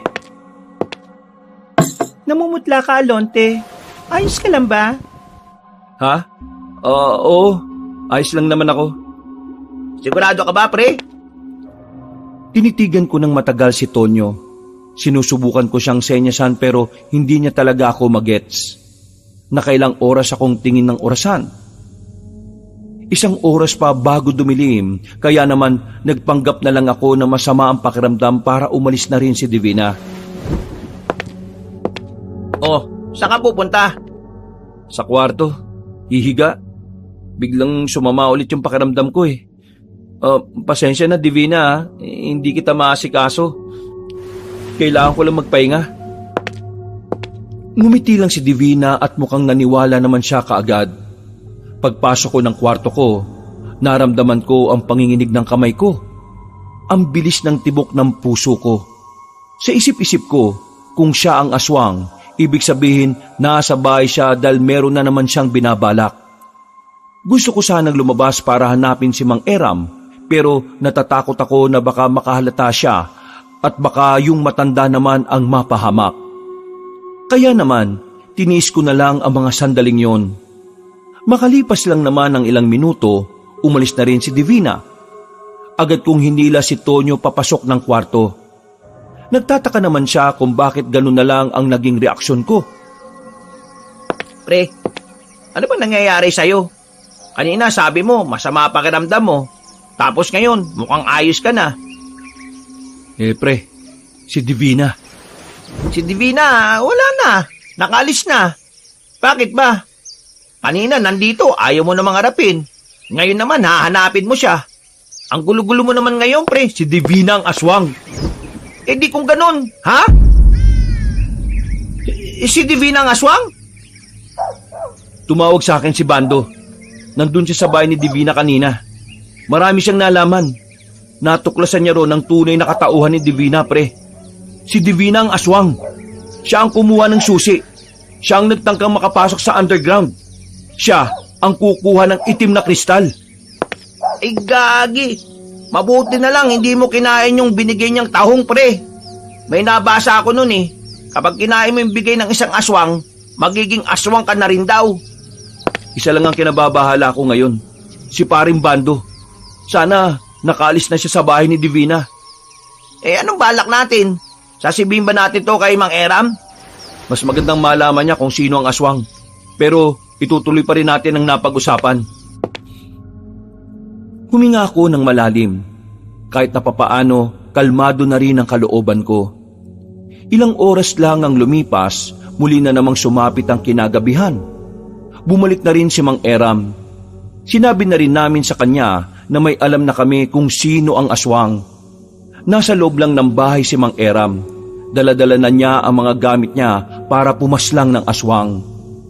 Kaming dalawa naman ni Tonyo, nakabantay lang kami kung kailan papasok ng silong si Divina. 8:00 pa lang noon, maaga pa, pero hindi namin inalis ang tingin namin doon. Si Bando kaya, kumusta? Hindi pa rin ba nagte-text sa'yo? Kung nasan man siya ngayon, ipagdasal na lang natin na sana nasa maayos siyang kalagayan. Matyaga kaming naghintay ni Tonyo roon. Kahit na nilalamo kami sa kinalalagyan namin ay wala kaming pakialam. Mga bandang 10:00 nakarinig na kami ng mga kaluskos. Humawak na kami sa itak. Hindi nagtagal, nakita na namin si Divina na lumabas. Marahan pa siyang naglakad papunta sa silong ng bahay namin. Sininyasan na namin si Mang Eram na nakadungaw sa bintana.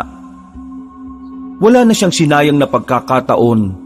Nang masiguro naming nakapasok na sa underground si Divina, dali-dali na kaming sumunod doon. Kasama namin si Mang Eram na dala na ang pamatay niyang itak. Na ayon sa kanya, higit na nakamamatay ang itak na yon para sa ibang aswang. Ang itak na yun ay ginawa lang daw talaga para pumatay ng mga masasamang nilalang. Isang malaking pagkakamali na pumasok ka rito, iha! Gulat na gulat si Divina nang bumabaring kami roon. Nanlalaki ang kanyang mga mata. Alam niyang ng mga sandaling yon ay pwedeng katapusan na rin niya. Wala kasing ibang madaraanan.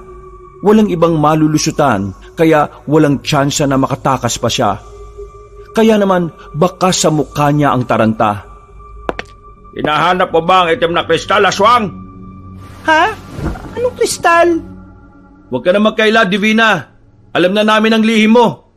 Kaya pala, dikit ka ng dikit sa akin dahil lang sa itim na kristal na narito. Hindi ko alam ang sinasabi nyo. Wala akong alam dyan, Alonte. Wala kang ang may tatago sa amin. Nalaman na ni Bando ang katauhan mo. Isa kang aswang. Ikaw ang kumuha ng susi. Ikaw rin ang nagtangka nung una na makapasok dito. Planado mo lahat ng ito. Pati na rin yung unang pagkikita natin. Alam mong lolo ko nagtago ng kristal, kaya pinilit mo makadikit sa akin. Kinakaibigan mo ako at inaakit mo ako sa pagbabaka sakaling ibigay ko sa iyo yun ng kusa. Pero malas mo. Kasi kahit mamatay ako, hindi ko yun ibibigay sa iyo. Ano pinagsasabi nyo? Hindi ako aswang. Kung hindi ka aswang, paano mo ipapaliwanag sa amin na narito ka? Ano ginagawa mo rito? Hindi nakapagsalita si Divina. Patingin-tingin lang siya sa paligid. Hinahanap niya ang kristal pero nakalagay yon sa ilalim ng aparador. Umabanti si Mang Eram. Marahan namang umatras si Divina hanggang sa mapadikit na rin siya sa pader. Kumagat ka sa pain. Ngayon ay nasa bingit ka na nakamatayan. Wala ka nang magagawa rito. Wala ka na rin pagkakataon na mabuhay. Pero papipiliin kita, iha. Mamamatay ka o ituturo mo sa akin kung nasaan pa ang iba mong kasama? Ano ba pinagsasabi nyo? Hindi ko kayo naiintindihan eh. Hindi ako aswang.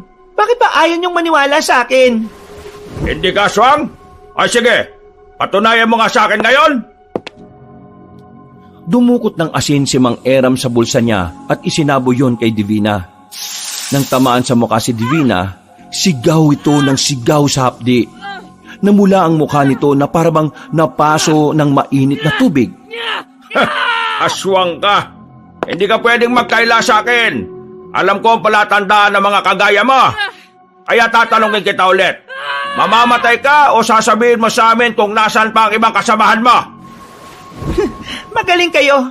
Hindi ko inaasahan na maikukulong nyo ako dito. Pero hindi. Wala kayong mapapala sa akin.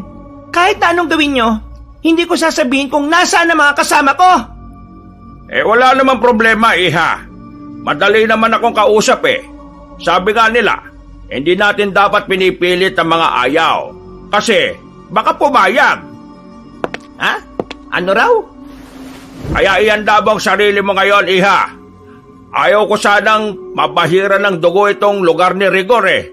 Pero, wala akong magagawa kundi gawin ito. Mang Eram, magagamit natin siya. Huwag muna natin siyang patayin. Hindi. Pwede na natin siyang patayin. Kapag nalaman ng mga kasama niya na wala na siya, sila na mismong lalapit sa atin. Hindi na ako mahirapang hanapin sila. Lakas ng loob mo magsalita ng ganyan. Sino ka ba sa inaakala mo? Isa ka lang matanda na nagtatapang-tapangan. Inubos naming mga aswang ang mga albularyo noon. Kaya nasisiguro ko na wala rin kayong binatbat ngayon. Oo, mapapaslang mo ko. Pero hindi nyo na mapipigilan ang pagbabalik ng mga aswang. Darating na sila para kunin kung ano ang sa amin. Kung iniisip mo mangyayari yon, matulog ka na lang ng mulat. Hindi nyo makukuha ang gusto ninyo. Hindi ko hahayaan na magtagumpay kayo. Biglang lumapit si Mang Eram kay Divina. Hindi ito nagdalawang isip na hagupitin ng itak ang babae. Tinamaan si Divina sa braso dahil yun ang pinansalag niya. Lumaylay ang braso ni Divina. Masuka-suka si Tonyo nang makita ang sumisirit na dugo ng babaeng aswang. Magbabayaran mo to! Alam mo ba kung bakit gustong-gusto ng mga aswang sa gubat? Kasi malawak ang gubat. Sa malalawak sila, mas nakakakilos at mas malakas. Kaya ngayong narito ka, mukhang malabong magawa mo ang gusto mong gawin dahil wala kang lakas sa mga masisikip na lugar. Hindi kita mapapatawad. Alote, umusog kayo. Hinawi ko si Tonyo para dumistansya. Biglang umatake si Divina kay Mang Eram, pero hindi man lang natinag ang matanda. Nanatili lang yung nakatayo at parabang hindi man lang yung kinakabahan. Sanay na sanay siya sa mga ganoong eksena. Nang makalapit si Divina ay sinubukan niyang kalmutin si Mang Eram. Pero sa halip na makatama, siya pa ang nadali na matanda Tinarak ni Mang Eram ang itak sa balakang ni Divina. Sinipa ni Mang Eram si Divina para hugutin ang itak. Bumalandra naman siya sa pader. Wala na kami mapapala sa'yo. Kaya mas mainam lang mawala ka na lang din. Kahit na mamatay ako sa mga oras na ito, hindi sila titigil sa kung ano man ang nais naming mangyari. Magtatagumpay ang kasamaan. Muling maghahari ang mga aswang sa probinsyang ito at kami ang magpapatakbo ng sistema na meron dito. Mas magiging mataas kami sa mga tao. Yun ang realidad! Hindi na pinatapos pa ni Mang Eram si Divina sa pagsasalita. Tinagana niya sa ulo ang babaeng aswang. Wala pang 10 segundo, naalagutan na kagad ng hininga si Divina. Pre, anong gagawin natin sa bangkay niya? Baka mamaya may makaalam nito at baka maisip nilang nakapatay tayo ng tao. Huwag niyong alalahanin to. Kukunin ko ang bangkay niya. Dadaling ko sa gubat. Doon ko siya susunugin. Para makita siya ng mga kasawa niya at para malaman ng mga aswang na merong taong handang lumaban sa kasamaan nila. Sindakan na kung sindakan. Muli kong binalikan ng tingin si Divina. Nakadilat pa ang mga mata niya habang umaagos ang dugo mula sa kanyang ilong. Nang lumalim ang gabi, kinuha na ni Mang Eram ang bangkay ni Divina. Nilinis naman namin ang mga dugo sa sahig at pader. Noong mga sandaling yon, hindi kami makapaniwala na nangyari ang lahat ng yon. Kabanong, ang dati naming tahimik na buhay, tila parang nabulabog na. Nagtitinda lang naman kasi kami ng tahong, pero bigla na lang nagbago ang takbo ng buhay namin. Dinala ni Mang Eram ang katawan ni Divina sa gubat at doon nga ay sinunog niya ito. Makalipas ang 3 araw, nanatili lang kami sa bahay. Hindi kami lumalayo. Ni wala rin kaming makain dahil ilang araw na rin kaming hindi nakakapagtinda ng tahong. Alonte! Aling Pepang! Oh, napadano kayo? Pinabibigay ito sa inyo ni Bando, nilagang baboy. Alam niya kasing hindi pa kayo kumakain mula kagabi kaya ayan, tinabihan niya kayo kagad ng ulam. Ay, maraming salamat po. Napakabait talaga ni Bando. Pero, nasaan po siya? At bakit kayo po nagdala? Pumasok na muna sa trabaho. May extra siya ngayon eh. Ay, ganun po ba? Mabuti naman po kung ganun. Ay, maraming salamat nga po ulit dito Kay Bando ka magpasalamat, hindi sa akin. Aling Pepang, hindi naman sa nangimasok sa inyong pamilya pero kumusta na po kayo? Ang ibig kong sabihin kumusta na po ang samahan nyo ni Bando? Ayon, humingi na ako ng patawad sa kanya. Inamin ko sa kanya na talaga namang may pagkukulang ako sa kanya. Nasa tagal na naming magkakasama, madalas na siya ang lagi kong nababaliwala. Wala akong magiging palusot o dahilan. Kasalanan ko talaga yon dahil hindi ako nagtiwala sa kanya.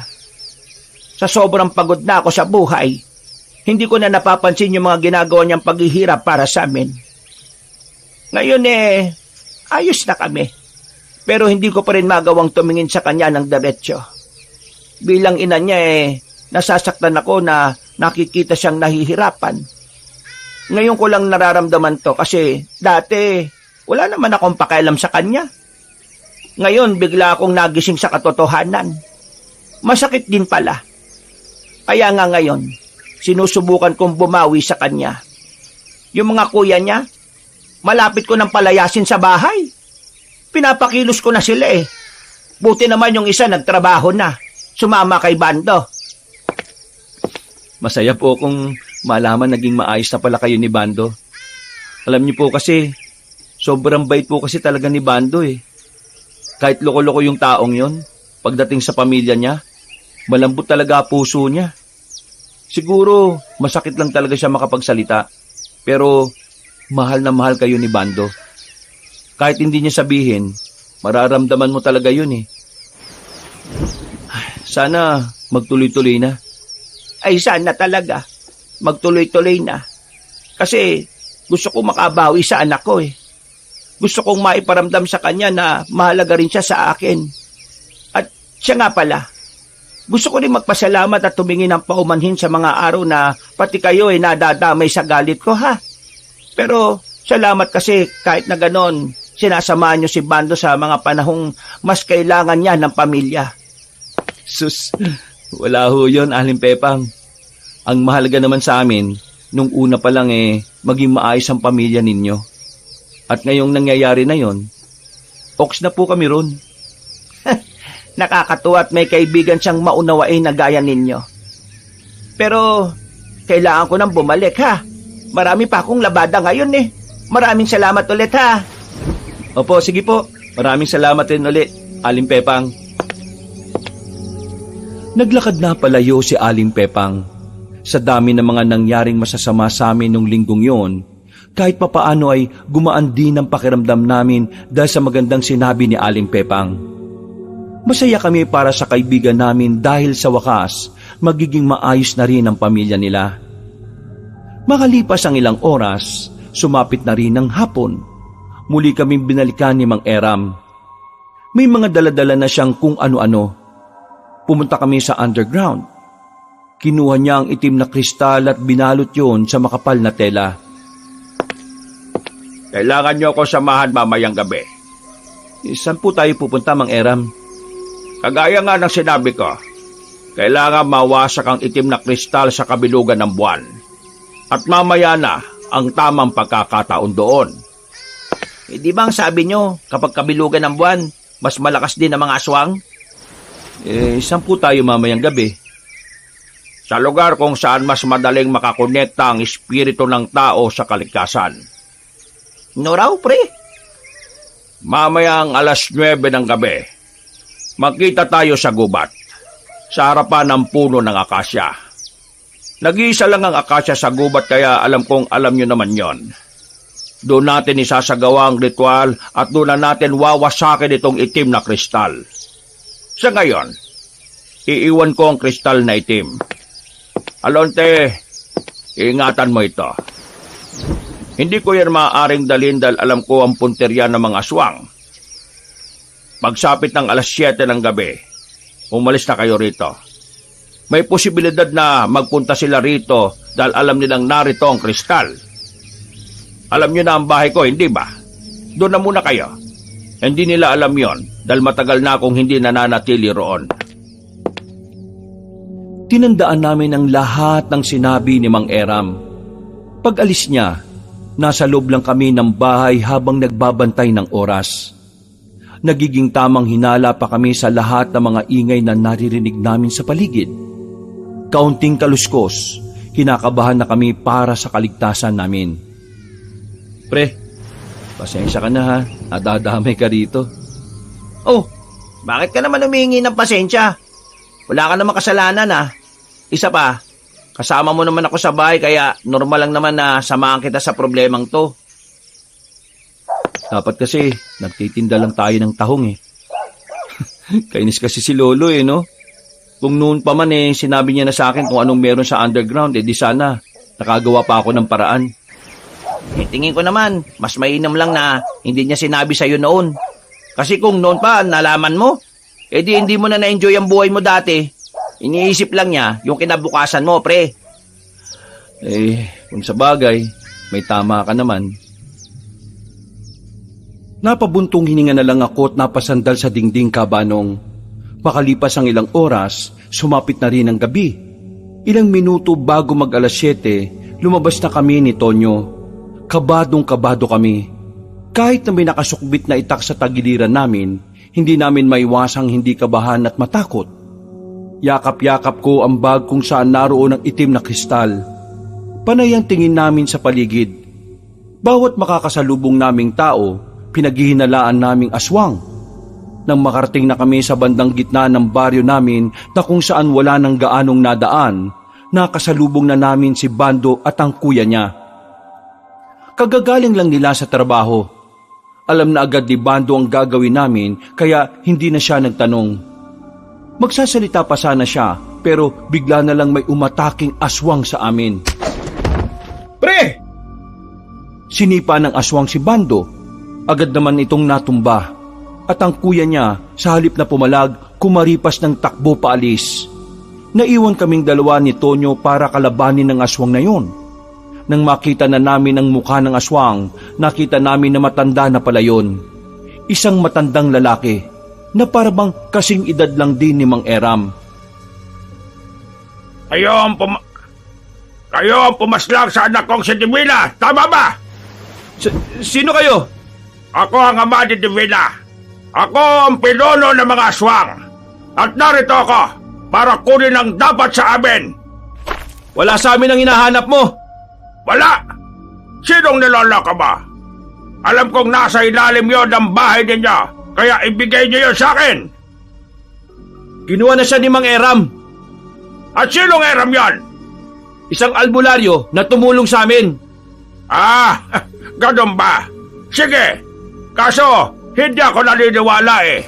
Nararamdaman kong dala-dala mo ngayon ng kristal. Nasa loob ng bag na yan. Akin na yan. Ibigay mo sa akin kung ayaw mong mamatay tong kaibigan mo. Pre, wag! Yari na kapag napasa kamay nila yan. Manahimik ka! Wala nga sa akin. Hindi mo ako maloloko. Tingin mo magiging pinuno ko ng mga aswang kung hindi ko mararamdaman kung nasaan yan? Alam mo naman pala kung nasan, bakit si Divina pa ang inutusan mong kumuha. Tanga ka rin pala no? Dahil si Divina lang ang hindi tinatablan ng mga pangotra maliban sa asin. Tingin mo ba, kung kaya kong pumasok doon kakailanganin ko pa ang tulong niya? Inutil! Kaya ngayon, ibigay mo sa akin ang itim na kristal kung gusto mo pang makita ang nakakabwisit ng itim nitong kaibigan mo. Pre, ayos lang talaga ako. Nako! Bakit nandito to? Napalingon kami sa gilid nang makitang dumating si Aling Pepang. May dala-dala itong buntot ng pagi. Nagsumbong yata ang kuya niya tungkol sa nangyari. Ay! Layuan mo ang anak ka! Visit kang aswang ka! Ma! Huwag kang lalapit! Aling Pepang! Tumuloy lang si Aling Pepang. Hinagupit niya ng buntot ng pagi ang matandang lalaki. Pero nahawakan lang nito ang kamay ni Aling Pepang. Naglabas ng maabang kuko ang ama ni Divina. Tinutok sa leeg ni Aling Pepang at sa mga sandaling yon, mas lalong naging komplikado ang lahat. Para mas maganda at mas tensyonado, ito na lang ang gagawin nating kapalitan.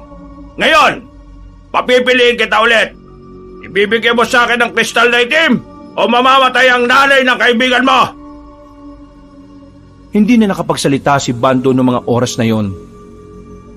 Alam niyang pareho lang na mahalaga ang mga pagpipilian, pero nararamdaman ko sa kanya na kung siya lang ang masusunod, ang nanay niya ang dapat niyang piliin. Pero iniisip ko rin nung oras na yon na kung sakaling maibigay ko na sa matandang lalaki ang kristal na itim, magsisimula na rin silang maghasik ng lagim. Walang katapusang kasamaan ang magagawa nila dahil malaki ang tsansa na maging immortal ang mga aswang. Maikli ang pasensya ko.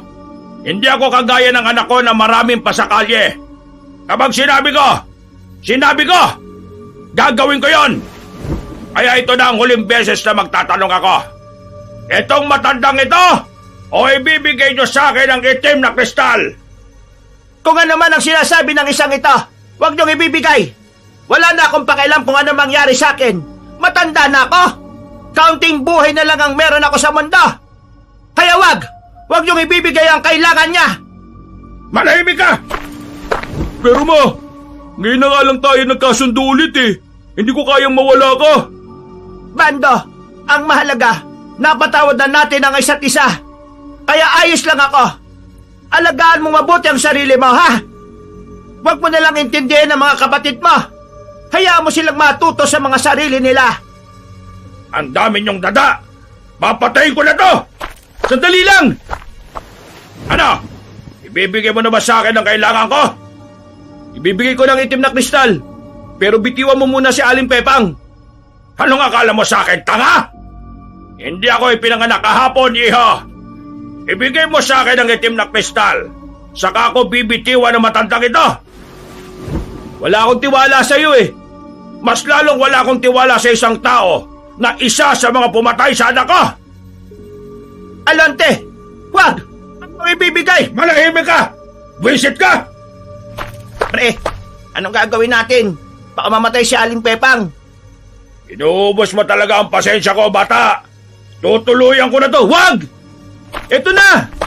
Ibibigay ko na nga! Alam kong mas malaking kaguluhan na mangyayari sa oras na makuha na ng matandang aswang ang itim na kristal. Pero noong mga oras na yon, kahabanong, hindi ko rin kayang isipin ng magandang simula na mag-ina ay sa akin din magtatapos. Kaya naman, mas pinili ko si Aling Pepang. Mas ginusto kong kahit minsan lang maranasan nilang mahalin ng isa't isa. Marana kong lumapit sa matandang aswang. Dinukot ko ang itim na kristal sa bag ko. Kaliwaan! Iaabot ko to sa'yo. Ilapit mo sa akin si Aling Pepang. Hindi nagsalita ang matandang aswang, pero nakatingin lang siya sa akin ng masama. Sumunod siya sa usapan. Nang iabot ko na sa kanya ang telang itim kung saan naroon ang kristal, sa kanya tinulak sa akin si Aling Pepang. Binuklat niya ang tela at nakita niya roon ang itim na kristal. Ngumiti siya ng malapad, pero mga ilang sandali lang, nawala ang ngiti niya nang meron siyang mapansin sa hawak-hawak niya. Ginagago mo ba ako? Ha? Anong sinasabi nyo? Ayan na nga ang kristal na itim eh. Ano pang kailangan nyo? Hindi itong itim na kristal! Peke ang ibinigay mo sa akin! Eh yan yung galing sa silong ng bahay namin eh. Yan ang matagal nang nakalagay sa ilalim ng aparador sa underground namin. Wala na akong ibang hawak na kristal. Hindi itong totoong kristal na itim! Hindi! Ipinakita niya sa amin kung papaanong dinurog niya lang ang itim na kristal gamit ang kanyang kamay. Nanlaki ang mga mata ko sa kaba. Hindi ko alam kung ano ang nangyari. Sa pagkakaalala ko, yun lang ang binigay sa amin ni Mang Eram. Unti-unting nagbagong anyo na matandang aswang. Humaba ulit ang kuko niya. Nagbago ang mukha niya. Naging kulubot at namumula na ang kanyang mga mata. Napapatras na kami nung oras na yon. Kahit na may daladala akong itak, hindi ko magawang magtiwala roon. Malambot ang pagkakahawak ko sa tanging sandata na dala ko ng dahil sa kaba. Niloko mo akong lalaki ka! Humanda ka ngayon sa akin! Napatingin ako sa itaas. Bilog na ang buwan. Mas nakadagdag pa ng kaba para sa akin yon. Lalo na kapag naiisip ko na ang gabing yon ay para talaga sa mga aswang. Ilabas mo ang tunay na kristal! Ilabas mo! Wala na akong ilalabas. Yan na lang ang meron ako dito eh. Wala na akong pakialam sa sasabihin mo! Papatay na kita ngayon! Kayong apat! Akmang lalapit na sana siya sa amin nang biglang may pumukol na palaso sa kanya. Nailagan niya yon, pero ang pangalawang palaso ay tumama na sa kanyang braso.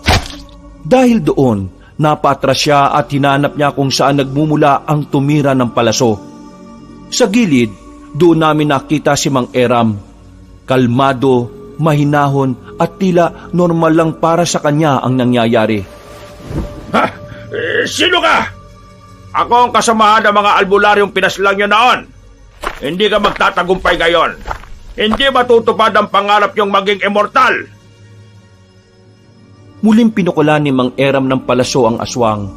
Nakailag na yon sa mga sumunod na pagkakataon. Akmang lalapit pa sana siya kay Mang Eram nang biglang makaramdam ito ng kakaiba sa katawan. Anong nangyayari sa akin?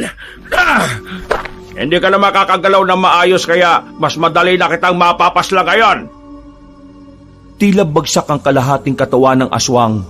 Laylay, hindi niya kontrolado. Kaya sa takot na baka mapatay siya ni Mang Eram, tumalunyo ng mataas sa puno at agad na ring umalis. Mang Eram, buti na lang dumating ka. Munti ka na kami. Anong ibig sabihin nun? Yung hawak kong kristal, hindi pala totoo? Nasa akin ang totoo. Plano ko na talaga to para walang sagabal mamaya. Sinadya kong isipin niya na nasa inyo ang kristal na itim para makakuha ko ng pagkakataon na mapas lang siya ng patalikod. Pero dumaplis lang eh. Pero hindi bale, mapaparelisa siya ng kalahating oras. Kaya magagawa na natin ang ritual ng walang banta niya. Ang lumalabas pala rito, Ginawa mo kaming pain? Ay, hindi naman sa ganon. Anong hindi sa ganun? Yun ang lumalabas sa ginawa mo. Wala kang sinabi sa amin na peke ang dala naming kristal. Munti ka na kaming mapahamak eh. Munti ka na mapahamak si Aling Pepang. Ano ba ginawa nyo? Ha? Nilagay nyo kami sa kapahamakan. Hindi ko sinabing peke ang dala niyong kristal. Dahil alam kong merong nakikinig sa usapan natin. Alam kong merong nagmamasid sa atin kanina. Hindi ko lang pinansin. Pero ang totoo, bago ang gabi, bantay sarado na tayo. Kaya kinailangan kong gawin yon.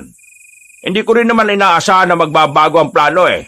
Bigla-bigla lang talaga, kaya pasensya ka na. Ayos lang sa akin na nangyari. Mas maganda ang ginawa niya, Alonte.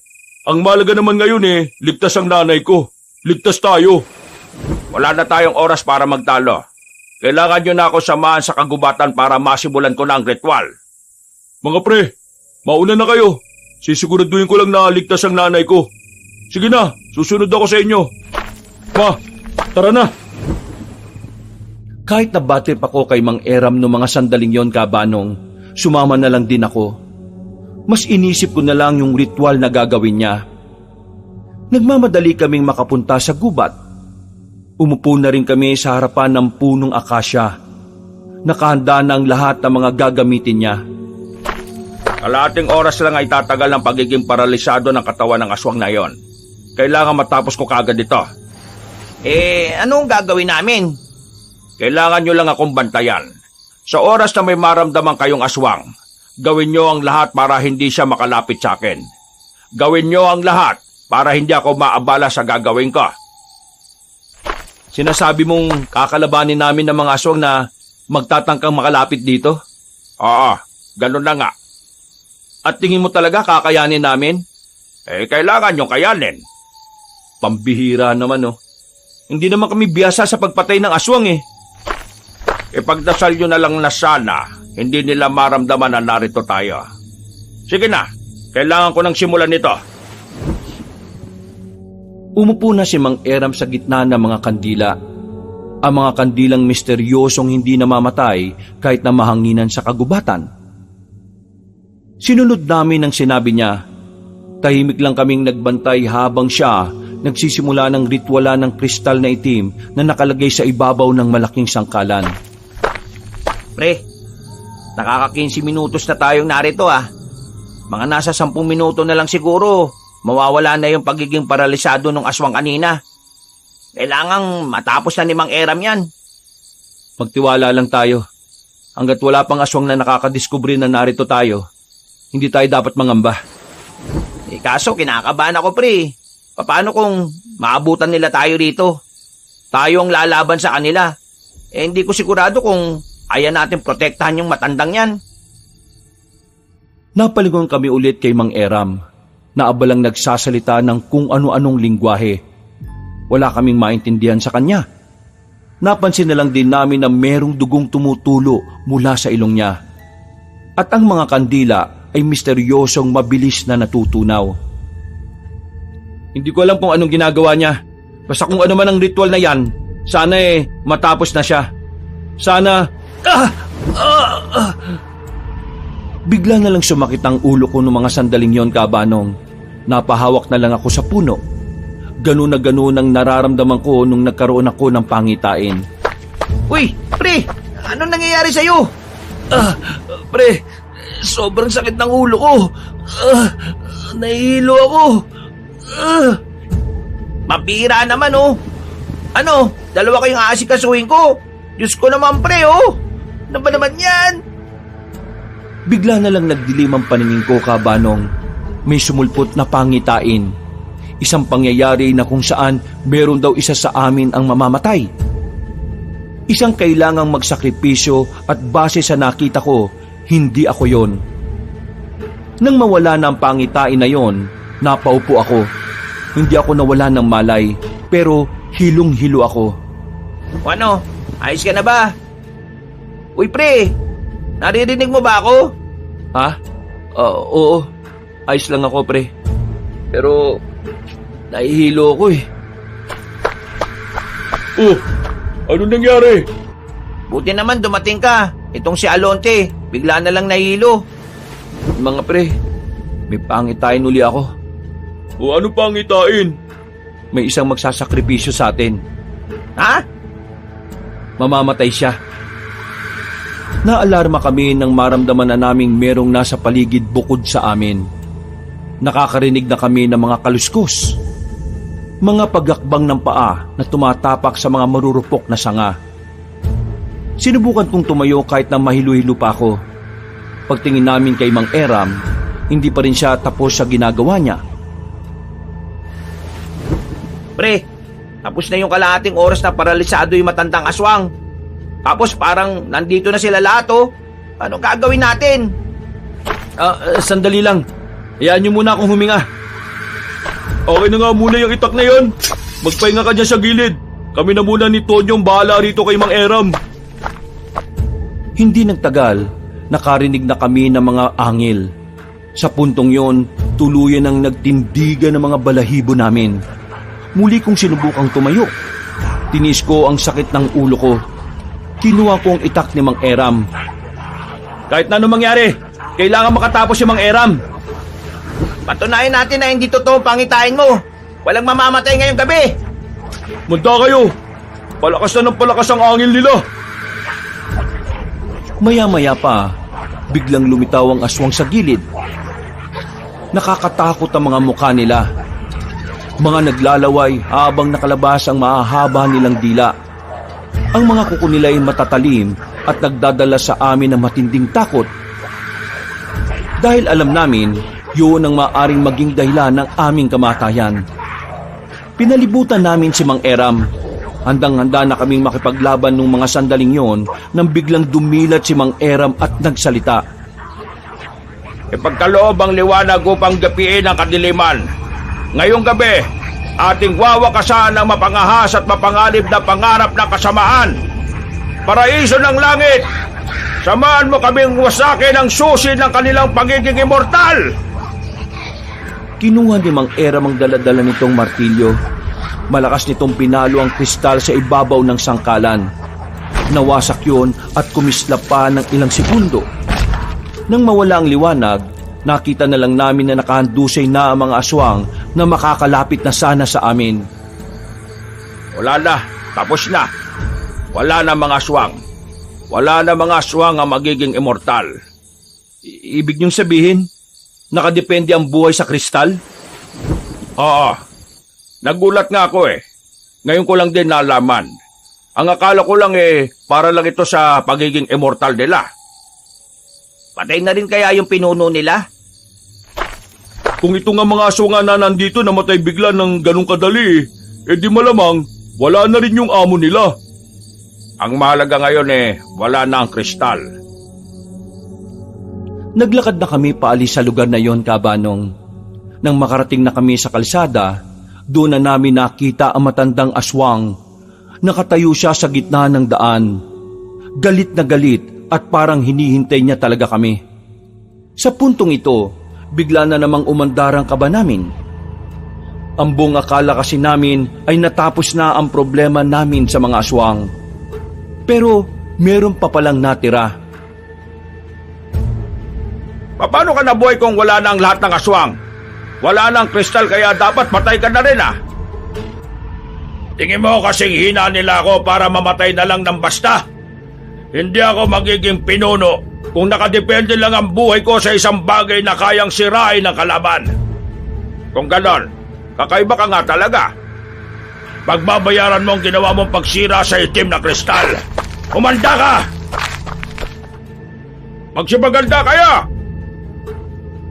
Gumapang ng mabilis ang matandang aswang papalapit sa amin. Tumalon siya na mataas. Pagbagsak niya, sinubukan niyang kalmutin si Mang Eram. Pero buti na lang ay agad na naisalag ni Mang Eram ang isa niya pang itak. Nagpulasan kami nang nasa gitna na kami ng aswang na yon.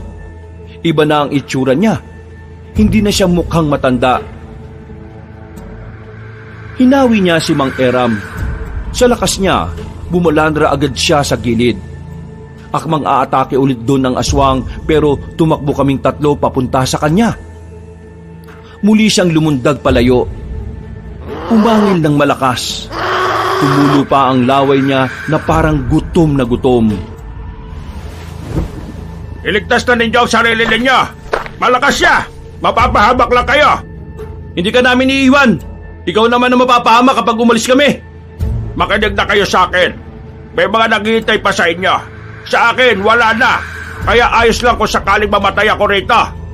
Anong ayos lang? Walang ayos doon. Hindi ka namin iiwan. Sasamahan ka namin hanggang sa kamatayan. Di ba mga pre? Oo, tama si Alonte. Pangeram, wala na tong atrasan. Abay mga pasaway talaga kayo. Tapos na ba kayo magpulong?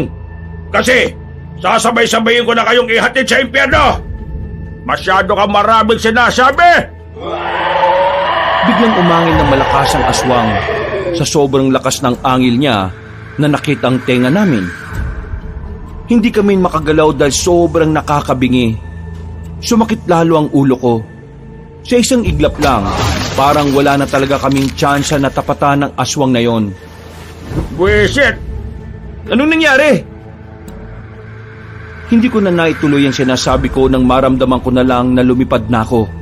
Yung pala, inatake kami ng aswang. Tumama ang likod ko sa poste at si Bando sumadsad pa sa lapag. Si Tonyo naman, tumama naman sa puno, habang si Mang Eram naman ay bumulagta sa may gilid.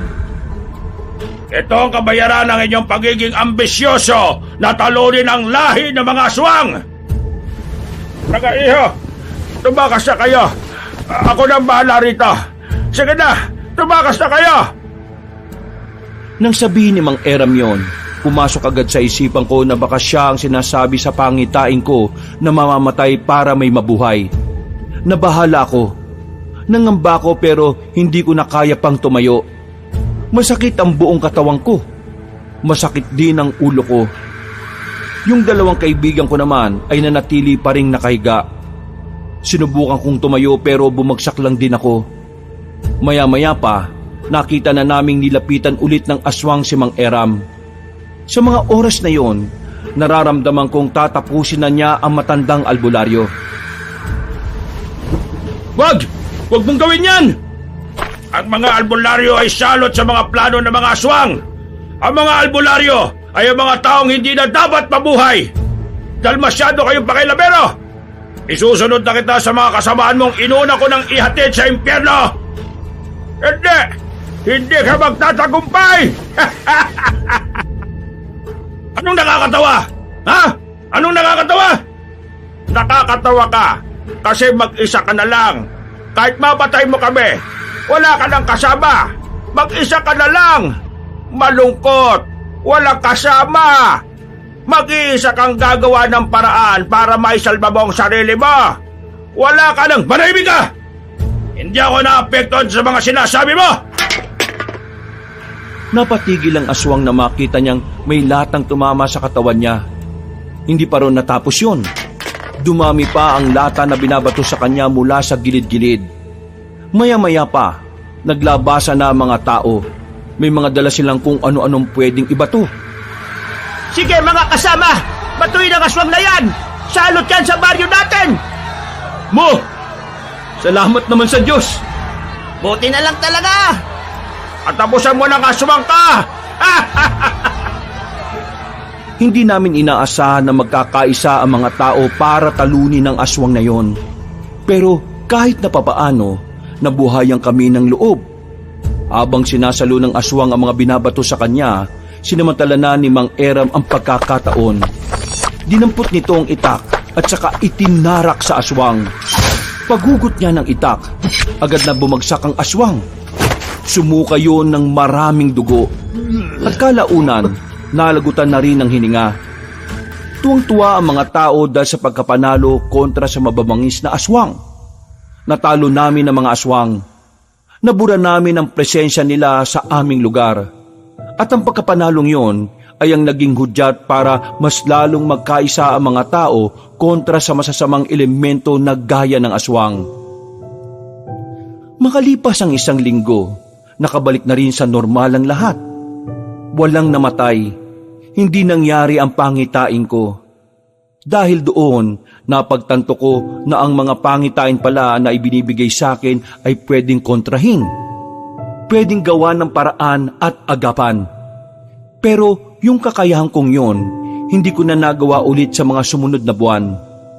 Hindi ko alam kung bakit. Kahit si Mang Eram ay hindi rin alam. Sa mga nangyari, masasabi kong yun na ang pinakatumatak sa utak at puso namin. Doon namin napatunayan na ang pagkakaisa at tiwala sa isa't isa ay mas makapangyarihan pa kaysa sa kahit na anong puwersa ng kadiliman. Mula noon, Kabanong, namuhay na kami ng payapa. Tinuon na lang namin ang atensyon sa pagbebenta ng tahong, habang si Bando naman mas naging maganda na ang samahan sa pamilya niya. Hanggang dito na lang po ang aking kwento, mga kabangers at mga kayanggaw. Sa lahat ng mga sumubaybay hanggang dulo, maraming salamat po sa inyo.